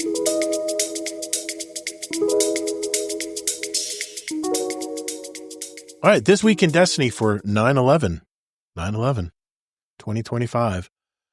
Power. They just right off the bat started talking about things they were going to fix. They didn't even say hello or anything. Power and progression, buffs and fixes. They said when Ash and Iron went live earlier this week, many of you quickly hit the new expanded power band of 450 plus and started reporting that it felt off, way off. We fully agree. We're planning a series of fixes to make earning power from 450 plus more in line with expectations, as well to improve how earning power and rewards feels for all players. Have we heard that before? I have a feeling we've heard that before. We are prioritizing these fixes as soon as they can be safe, as soon as they can safely get them out. We understand you got to go through the verification processes, especially with PlayStation. They're sticklers on that stuff. So they call it live updates. They're going to put it out they're saying as early as later this week, before the weekends, they're going to start doing this. And what is coming in the live update change? First off, climbing from 450 to 500 needs to be better. In fact, we want to make the power climb better in general. So we are not solely focused on the 450 to 500 band, but also want to target how players move up from 300 all the way to 500 in a way that feels better to play through. The upcoming LUP, that's the live updates, is just a first step. This will help smooth out our journey from 400 to 500 and help put players within striking distance of earning tier 5s. After this, our priorities will be on the bands below 400 to help players feel constant progress toward the in-game power bands. Okay, so this is the adjustment they're making. If you get a platinum score when you're 450 to 500 power, A+ grades will give you +2 power, A grades will give you 2 power, B+ grades will grant 1 power, +1 power, and B grades now grant +1 power. C+ grades grant you at power level. If you get gold, which is 400 to 450 power, that's where I'm at. B grades now grant +1 power. C+ grades now grant gear towards your power level. In other words, at power. And silver, 300 to 400 power, C+ will now grant +1. So if you're in the 300, trying to get to 400, all you have to do is get a C+, and you'll still get a +1 power in the portal. On top of these changes, we also need to fix scores required to earn the associated grades. The below changes will relieve the pressure on getting higher scores by requiring fewer modifiers, and therefore lower the power delta needed to get an A grade. So, reducing the number of modifiers needed to reach score forecast. They have a note here. How much this helps with your score forecast depends on where you are in the power climb. And granting everyone the featured gear score bonus by default. Okay. We will post on our D2 team accounts when it's live. We're targeting to ship this, like I said, the end of the week. They have a major patch coming on Tuesday, Reset. It's 9.101. They shared this in last week's TWID, so I'm not going to go over all of it here. All power bands, players will have a chance for a prime income drop per portal activity completion reward from 450 to 500 power increase up to +3 power. It was +2. And they talk about all the activities here, a lot of them being the, looks like fire team ops for most of them, or pinnacle ops. They're basically increasing everything to 1 by 1. Next, we have some herds of timers added in the portal are too low. We're increasing these. Avalon increasing to 35 minutes. Presage increasing to 20 minutes. Additional changes coming in Ash and Iron. Finally, we have hearing feedback that reclaim rewards feel undertuned. We're looking into this along with reports from other timers that may need adjustment as our planned LUP goes into effect and the additional improvements go live next week. We will continue to monitor feedback and make adjustments. Now back to our regularly scheduled programming. They talk about the Renegades, Vidoc. They talk about Ash and Iron is here.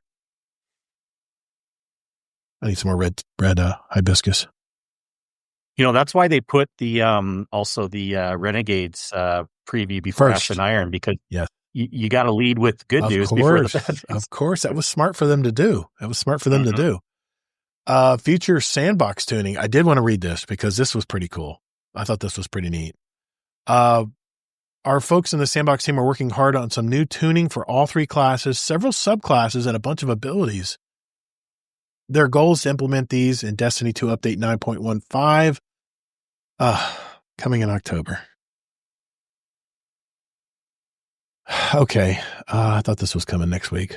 All right. There's going to be a new passive trait for Warlocks. You're going to get a 10% bonus to grenade energy regeneration, a 5% additive bonus to damage grenade damage. The following Warlock constructs now count as grenades: Ionic Sentry, Hellion, Bleak Watcher, Child of the Old Gods, and Arc Soul. Chaos Accelerant now grants 2 grenade charges. Scatter Grenade's been improved in several ways. Axiom Bolt will detonate twice. Vortex Grenade will actually draw enemies in twice. That's good. The other grenades too, the Spike, Suppressor, and Void Wall grenades are getting changed as well to a little bit better. Stasis Glaval Harvest. The Stasis Shard creation no longer has a cooldown in PvE. All right, for Titan, Howl the Storm now grants 2 melee charges. Changed Stasis Crystal spawn pattern and added for more crystals. Now slows enemy players instead of freezing them. The Cryoclasm increased fragment slots from 2 to 3. Tectonic Harvest, Stasis Shard creation no longer has a cooldown in PvE. Void Unbreakable, this is the Word of Dawn. Reduced grenade energy drain, reduced forward movement slowdown, increased fragment slots, and Blast now disorients enemies. Bastion no longer increases cooldown in PvE. Finally, the Hunter, new passive trait, increases passive movement speed bonus. This is now equivalent to the old tier 10 mobility. Increase Hunter default sprint speed from 8 meters a second to 8.6. Hunters now have a 10% bonus to weapon equip speed. Marksman's Dodge now picks up nearby ammo bricks on activation, reloads all weapons. I think there's an exotic that does that. Strand, Suspending Slam no longer increases cooldown duration.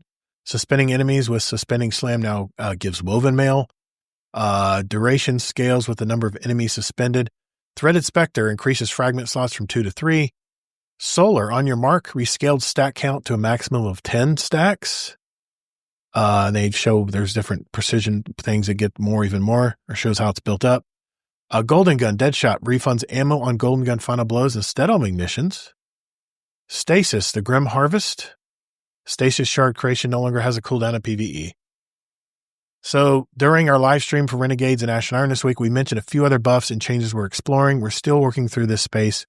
As we have more details, we'll communicate before in Renegades. I'm bummed. I thought this was coming next week. It turns out this isn't coming until October. Well, I'm bummed. I thought the Exotic Mission was coming this week, and it's not till October. That is a bummer. I was really looking forward to these because they talked about them in the past 12. But all right. But the good news is the extra update for the Warlock. What I was saying a couple episodes ago is people weren't really caring about the how the buddies would give you count for grenade stats and perks. I mean, that's great news, but we wanted more just overall grenade damage. Well, now they confirmed that the new passive trait, 10% bonus to passive grenade energy and 5% additive bonus to grenade damage. So That's good news. Yep, that is. Yep. That is. There's a new Trials weapon coming this week. Yep, this week. Ever-Burning Glitz. It's a kinetic rapid-fire auto frame, and they're bringing back the Burden of Guilt. Iron Banner's next week, and this is really bummed me out. It's not a new armor set. It's a reprised armor set, which I already have. But this will, of course, have the new. They gotta put all the new armor sets in Eververse instead. I had to go there. But I thought I was looking forward to playing Iron Banner. I was even going to take a break from Borderlands 4 to play Iron Banner because I figured there's a new armor set coming. That's what I've been hearing. And apparently it's just a reprised armor set, and it's one I have already. It looks ugly to me. Do you like it? It's one of my least favorite. It's too gaudy. Yeah. It's too flamboyant, especially that Warlock helm. Anyway, it's the Iron Chromate set. It does have two new. You know how they'd have the weapon. I mean the armor set bonuses now. I do like these set bonuses. This is very nice. If you wear 2 pieces of the Vigilant Watch, 2 pieces of this new reprised gear. It's called Vigilant Watch. As your health gets lower, your weapons going increase stability and handling. That didn't make sense. I don't know who wrote that. Weapon final blows while your shields are depleted heal you. That's big, and especially in Iron Banner. 4 pieces is called Iron Conviction. When your shields become broken, you gain increased ammo generation, flinch resistance, and damage resistance against nearby combatants for a short time. Final blows extend this effect. That's very powerful. In Crucible, that's very nice. Very nice. Along with the new armor, completing Iron Banner matches have a chance to reward returning weapon, the Finite Impactor, an adaptive solar hand cannon with some interesting perk combos for both PvP and PvE, along with the Fenutria Farah spreadshot hand cannon and the Ribbon Trail trace rifle, which I already got from Arms Day. I already got the rolls I like for those, so I'm not going to worry about that. And don't forget about the Submersion Crossbow, which has a low chance to drop in any portal activity right now. I've heard it is extremely rare to get that crossbow. Anyway, you have to. Cross was going for it. If you do it on ultimate mode, it's pretty guaranteed to drop. I think it's at least a 50-50 chance or something, but maybe a little lower. But it's again though, you got to be super tryhard to run ultimate mode, and you also have to be 500 power, I believe. 450 or 500. And you also have to have 3 people, and you're not going to be going in solo for that.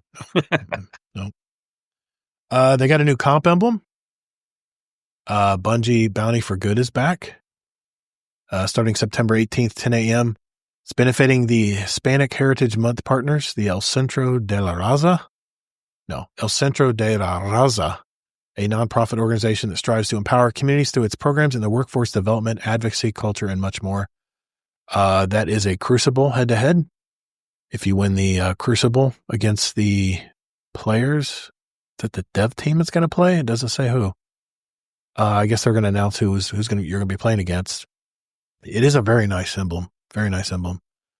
It says, if you match our Bungie Foundation team and secure a win, or help the Foundation team win to glory, the faster Titan light emblem you'll get. So that's very nice. Very pretty. Player support report. Everything's broken. Mm-hmm. All the shit's broken. All of it. It's just a mess right now. If you're trying to level up right now, especially if you're over 200 power, just wait. Just wait. Wait until people start to talk about if the score system has been fixed, because right now it is not. It is broken as hell. And then when they fix it, jump on it fast, because they'll break it again when the next update comes out. Yeah, who knows? Who knows? Anyway, while we close on this TWID, the dev team is working hard on making improvements and changes to the game. First through live updates we shared above, and then update 9101 on Tuesday. The work does not stop there. We will renew the feedback and reactions closely, keep moving in the right direction. We are very aware that no matter what we say here, it's what you experience when you play that matters. But know that we value your passion for Destiny 2, and we want it to feel rewarding every single time. Thanks you for your patience, Destiny 2 community team. I do have to give them props. They're at least talking with us. They didn't go radio silent. I was worried there. A couple of days they went radio silent as far as the scoring problems. And here's the thing, Kingsley. remember I talked about it on the roundtable episode, how being a part of Sony's team now, part of their dev team, part of their studio, under the studio umbrella, Sony needs to seriously send Bungie some help for playtesting, because obviously they do not have the personnel to playtest all this stuff. Yeah, I've never seen that. Wow. Yeah. They need more employees. I've never seen so many things broken on launch day. I mean, so many things are bugged. Even the scoring is just the thing that really gets me just really pissed off. People warned about this even a year and a half ago when the first layoffs were happening, that some of the biggest teams that they cut were actually QA. See, and we knew this would happen. We knew, you have a lot of issues if you cut that a lot. Sony's been talking about how they're going to do a lot of play testing before they release Marathon. Well, I hate to tell you, but most of the people that are going to play Marathon are going to be Destiny players. I don't care how much you say it's an extraction shooter and we're going to get people from all other different realms. And maybe you will. Maybe you will get the big streamers to jump in and play it. But it's the Destiny players that are probably going to make up a bulk of this game. And if you're not having fun in Destiny, why the hell would we want to go play Marathon? If we're not feeling good about Bungie games and a new Bungie games comes out, it's going to be hard to, one, trust Bungie that the game's not going to be broken, and two, that the game's going to be any fun. Sony, you need to seriously send some playtesting help to the Destiny 2 team right now, because they're obviously undermanned. Remember they laid off a ton of quality testers when they did the big rounds of layoffs. You need to get some of these people back, because I'm used to it. DICE games, Battlefield 3, Battlefield 4, always buggy, always had problems. I remember the first week that I played Battlefield 3 with my friends, we couldn't even talk together in the voice IP because there was a glitch. There was something wrong. They couldn't even, our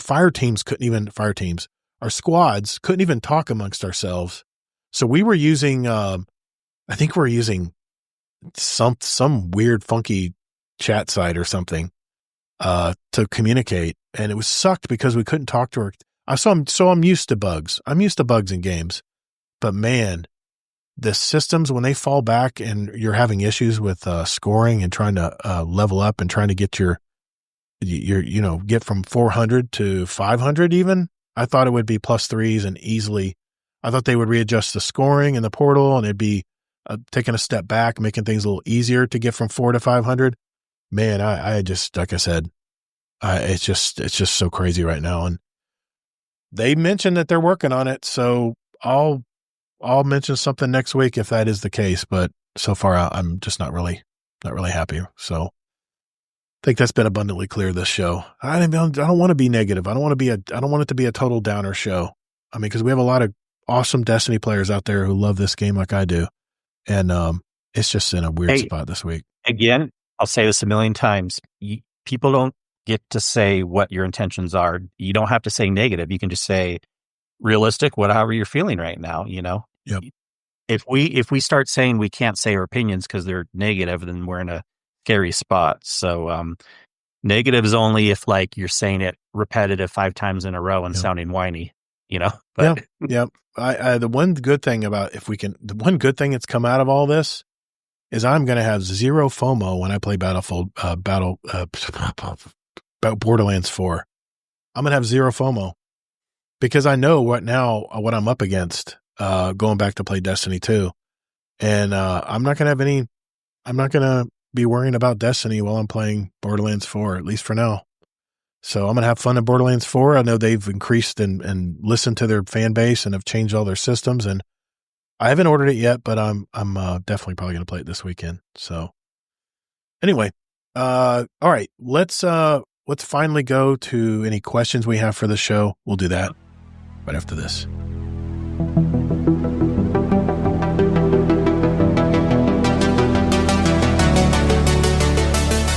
Hey Guardians, would you like to send a question for the show to us? There are 4 ways to do it. First, you can join our Discord server at discord.gg/Guardian Downcast. There's also a join link in our show notes down below. We have Guardians from all walks of life and all over the world, from new lights to day one players to hardcore gamers. There's also a channel labeled Podcast Questions where you can type in your question for the show. So come hang out with us. You can also email us with your question at guardiandowncast@gmail.com, or we also occasionally post about our upcoming show and guest, and you can respond there with your question at guardian_D_cast is our X handle. Finally, you can send us a voicemail with your question at guardiandowncast.com, and we might play it on the podcast. Think of it as talking with us right on the show. Thanks for listening, and later, Guardian.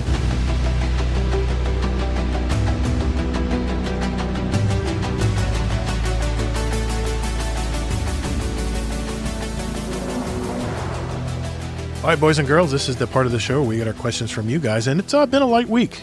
I honestly can't say I blame people because the mood in Destiny is not the greatest right now this week. But we had a question from one of our newer members, Vanilla Gorilla. He says, Trials of Osiris has had many revamps over the years. If you were in charge of Trials, what single change would you make to increase population and keep casual players engaged without running the competition, without ruining the competitive integrity?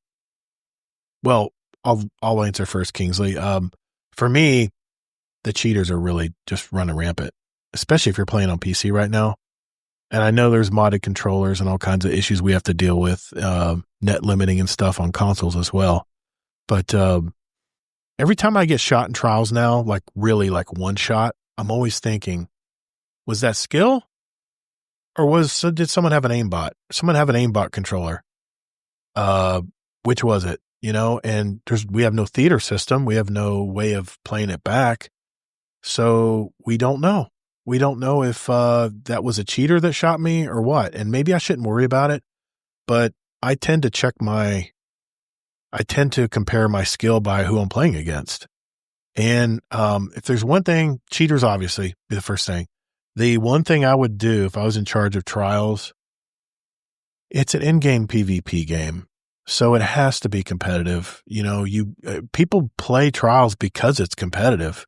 And man, years ago, it used to be the thing that people would tune into on Twitch was to see what Trials team, what was True Vanguard's team doing this week? How successful were they playing Trials this week? I used to tune into that every weekend.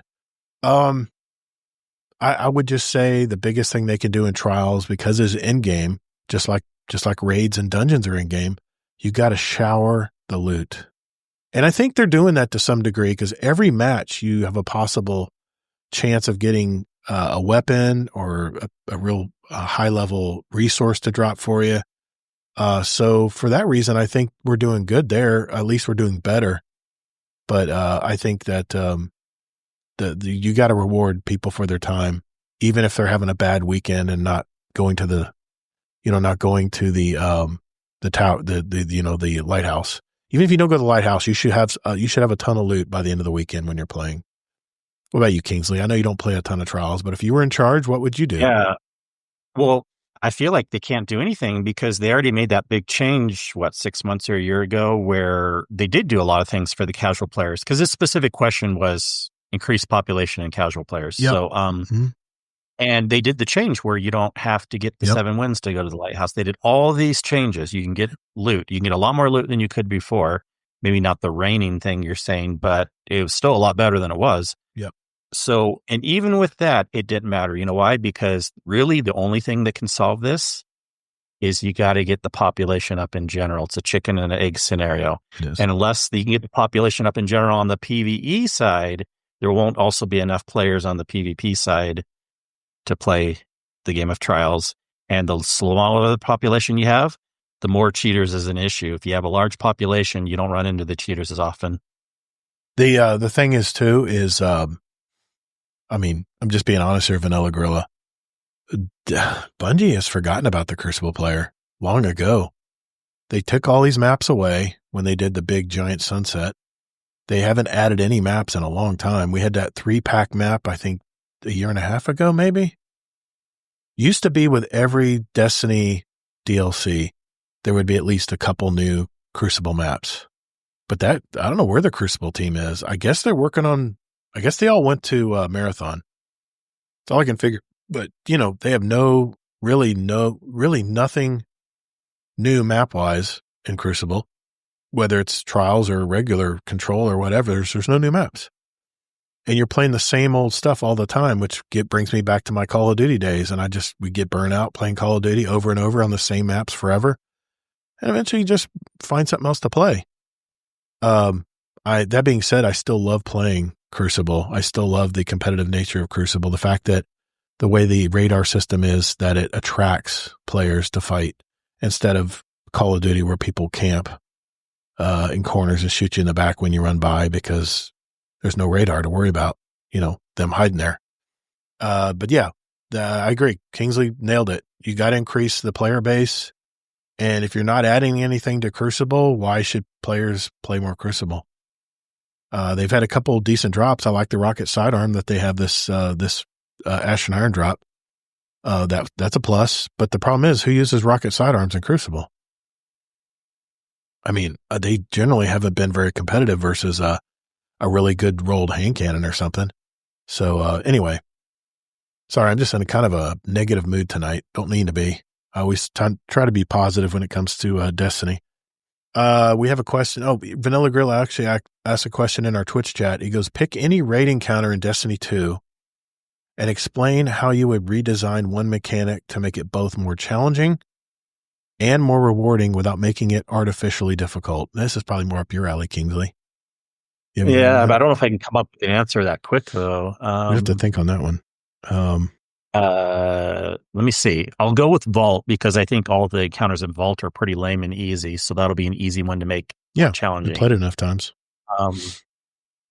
I would say for the first encounter where you're just kind of killing ads and keeping them, all you're really doing is making sure the big ad that comes out very rarely doesn't get to the Oracle, maybe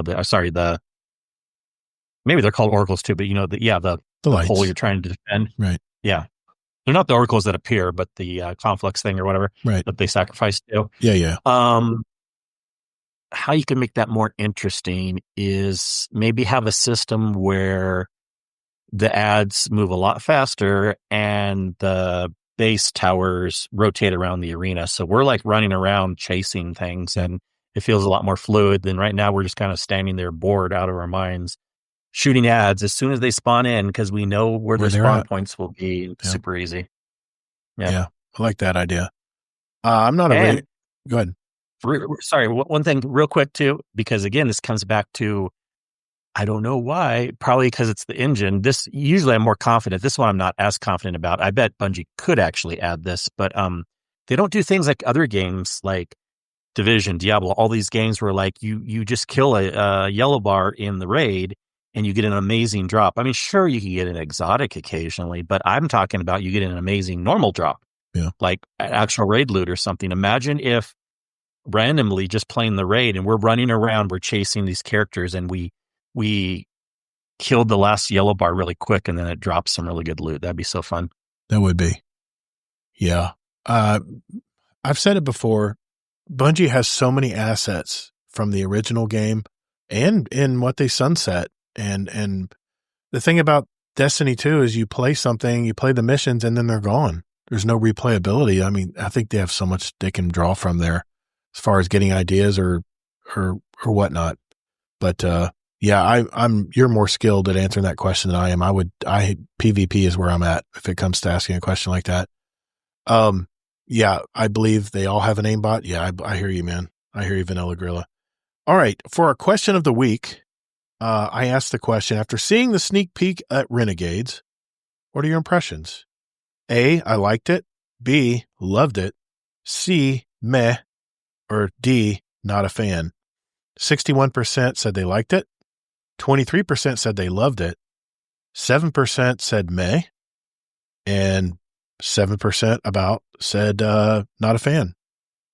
So we had a couple comments here. McMaximo said, they said your choices would make a difference, but I seriously doubt that. It's probably still going to be a fairly linear, just like Edge of Fate was, but still it looked and sounded awesome. Nothing quite like the sound of the lightsaber firing up or the blasters on a walker. Looks like a lot of variety too, which would be a nice change pace from Edge of Fate. And thank God Invasion is opt-in. Yeah, the Invasion is where you don't have to do the PvP part of that, which I thought that was a good addition because some people don't want to invade. They just want to kill enemies as fast as they can to get the objective done. Tajo Trade, it's hard to get hype for anything right now, especially after this update disaster. Really not a fan of the Star Wars stuff, just hoping the activities are loot and the loot is good. As usual, I didn't care. I don't care about the story. And yeah, when we interviewed him, he said he's mainly about systems, doing what he has to do to grinding and get the number up.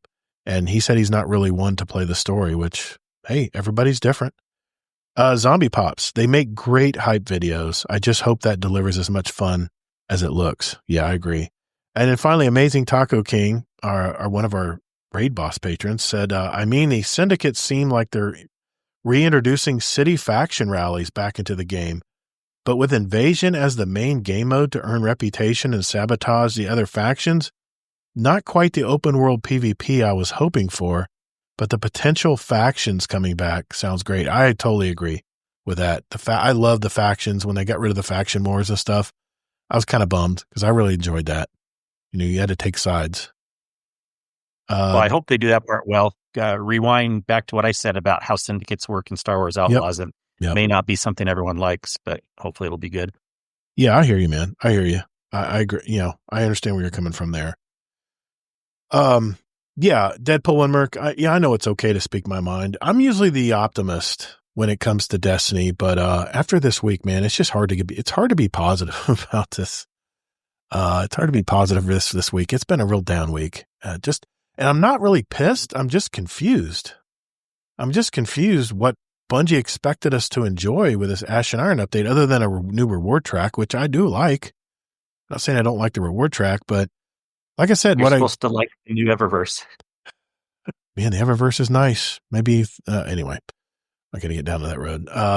But yeah, no problem, Vanilla Gorilla. No problem, man. We love questions here on the show. I love to interact with our stream live as well. Hey, late breaking news. Oh, we have developed a live update to improve portal rewards and scoring. This just came out a little while ago from Bungie. It just dropped?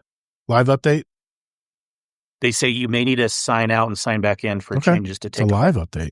That means you don't have to download anything. It's already in the server. It's built into the server. Yeah, you need to log out and log in. But yeah, I might try it tonight and see if things have improved. I'll report back. But you know what, man? I gotta say, I was worried my blood pressure get a little too high tonight. But like I said, I'm disappointed. I'm confused. But Borderlands 4 is here, and I'm really gonna enjoy Borderlands 4. I've been waiting for this to drop, and in 1 hour it'll be available on my PS5. I haven't bought it yet, but I'm gonna watch a couple streams probably after the show here. And see how people are enjoying it, seeing what's going on, and probably going to jump in and play. See what all this hype's about. So, and you said Green Man Gaming? You actually do it. You said Green Man Gaming has it 15% off right now, Kingsley? Yep. Mm-hmm. Okay. That's at greenmangaming.com? Yeah. I can talk to you offline if you have any questions, but it's pretty obvious. There's just a code that goes through the 15th of September for 15% off on any game. You can use it on that. Very nice. Okay.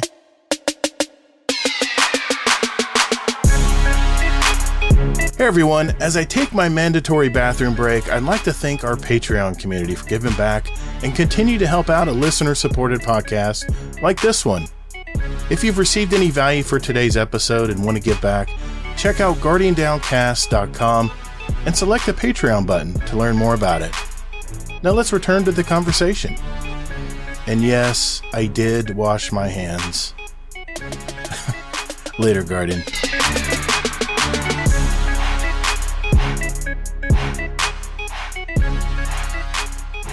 Speaking of patrons, I want to give a shout out to one of our newest patrons, Miklo, who joined the Patreon community as a new fist bump patron. This is our $10 a month tier.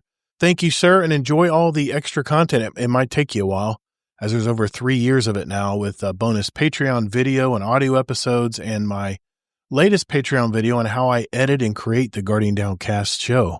So good luck with that. A special shout out to all the patrons of the show. You know who you are out there. Everything that you do for our show and our community and your financial support goes right back into all the services and stuff that we use to run a community. And if you've ever run a community, you know exactly what I'm talking about. I think our website hosting just came up for the year, and yeah, glad there's money there to cover it. So thank you, everybody. Especially thank you to our Dungeon Champion patron, that would be Deadpool1 Merc, and our Raid Boss patrons, our highest level supporters, Jealous, Frostbite, and Amazing Taco King. Thank you, gentlemen, and thank you to all our Patreon community. Hey, before we go, some final thoughts to wrap up this week. I have to admit, Ash and Iron is not what I envisioned from Bungie, from all the live streams and all the details they put out. And as we ended the live show, Bungie had just completed a live update to their servers, supposedly fixing the bug scoring system in the Portal and Reclaim events. I still believe that Bungie needs to change the way the power grind is done up to 500 by doing what I think is fun in Destiny 2 currently, when powering up my alt accounts from 10 to 200. Getting +3 drops from anything I want to play in the game, even if I'm just killing high-value targets in those patrol zones on Nessus or Cosmodrome. We have new and returning players joining our Discord community every week. There's a lot of content out there to play other than just a Portal event. So why not allow players to get +3s on anything they want to play, including the new Kepler destination? When I heard that the Sieve activity, or Sev, however way you say it, on Kepler only dropped up to 300 power gear, that didn't motivate me to play it. To this day, I still haven't played the new Sieve activity, mainly because it's only available at certain times. Every time I would check into Kepler to see if the activity was available, I had to wait until the timer ran out, sometimes for over an hour. Who's going to wait for that? So I just continued to jump into other activities, and by the time I remember to go back and look, it's already passed. So Bungie, allow us to jump into this new Sieve activity whenever we like. I heard it's very Gambit-like, so I like Gambit. I like playing Gambit, but we don't get anything rewarding from Gambit right now, so why should I want to play that? I just don't get the timer stuff, and I'm sure, you don't see much player activity in there because of those reasons I just stated. Make it easy for us to jump into anything and get rewarded for it. Anyway, that's my opinion, but what do you think? Let me know in our Discord Guardian Downcast feedback channel. You can just go to discord.gg/Guardian Downcast. Our community is always very welcoming to our new members. We get them every day just about. So don't hesitate, jump in with like-minded Destiny gamers, even when we're at the low points. You can also give us feedback, of course. Just go to guardiandowncast@gmail.com or let us hear your voice. Leave us a voicemail at guardiandowncast.com. I wanted to also mention to check out my new podcast, 50 Years Experience Required. It's all in the podcast apps out there. Whatever podcast app you normally use, you should be able to search for 50 Years Experience Required and it'll pop up. You can use 50 or 50, the actual word written out. Are you that oldest sibling that always makes all the mistakes, and your lucky brother or sister that are younger than you learn from your mistakes? That's kind of why I made this podcast. It's about all these personal stories and experiences I had from just trial and error. And, my hope is to see that these topics of conversation can help you in everyday life, all in less than 30 minutes. I usually never go over the 30-minute mark. So, check it out. I just released 4 episodes total. I just released officially 4 episodes, which addresses my experience in good and bad in relationships, marriage, money, the birth of my son. Kind of interesting story there. Interesting turn of events. This week, I already have the scripts written out. I have my latest episode on starting my own business from scratch. So I hope you'll tune in and listen to that episode. Really, one thing that really changed my life is working for myself. And I'll talk about my story and also the pluses and minuses of owning your own business. So check that out. That'll be out this week.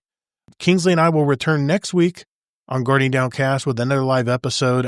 I'm sure we'll catch up and talk more Destiny, Ash and Iron, or whatever news comes our way. I did want to mention just a program announcement. We will have a brand new guest on the show next week, but we will be going live at 10 p.m. Eastern Daylight Time, not 9. So just make a note of that if you join us live out there. And that's a wrap. Another episode in our collection for our new listeners out there. We have 320 other episodes with interviews from gamers all over our community, talking Destiny stuff or whatever on our roundtable episodes. So take a look at those, especially if you're just finding out about us. And if you like what you hear, hit that share button on your podcast app. Everything is at guardiandowncast.com. Special thanks to my host, Kingsleymac. I'll have the links in the show notes if you want to follow his socials. And you can contact me, ToddtheGatr, ToddtheGatr, all across the socials and gaming platforms. And you can also email me, of course, at guardiandowncast@gmail.com. Remember, as you're playing Edge of Fate, take breaks, get outside, and touch grass. Rigator23. Hey, man, welcome to the community. Hey, everyone, remember, we're Guardian Downcast. Your stories, your community, and your destiny. Hey, and be good to your fellow Guardians in the Destinyverse. The weight of the world was on your shoulders, and still you triumphed. Marvelous. Thank you all so very much for listening. And later, Guardian.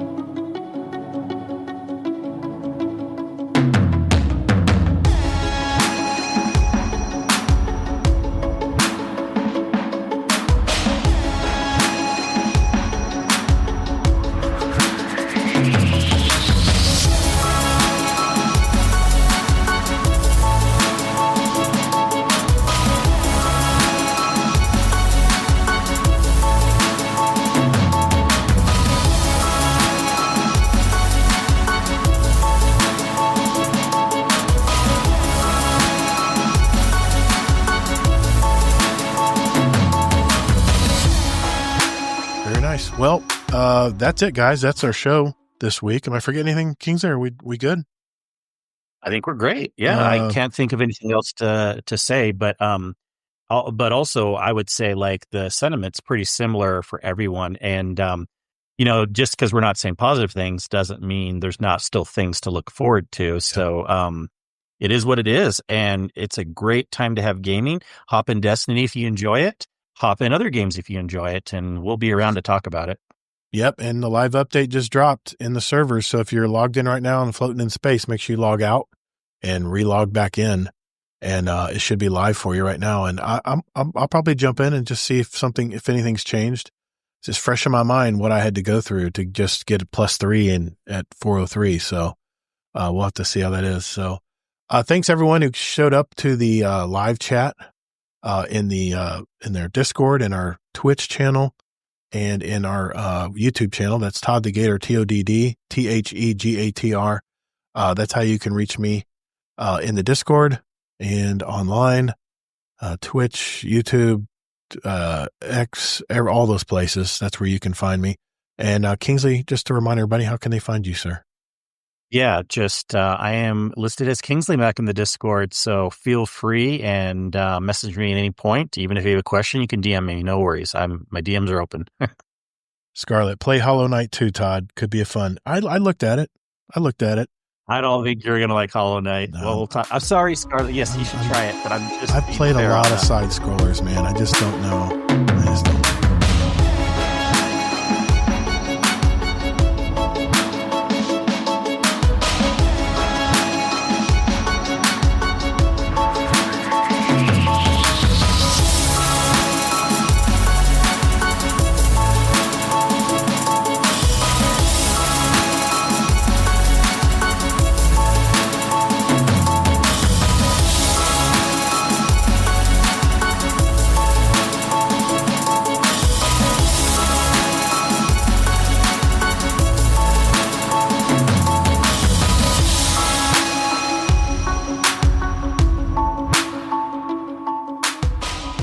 Florida's like considered the Caribbean. It's barely connected to the U.S. You know what I mean? It's Here we go. We're going to slander its own little island. All right. Everybody's a jokester today.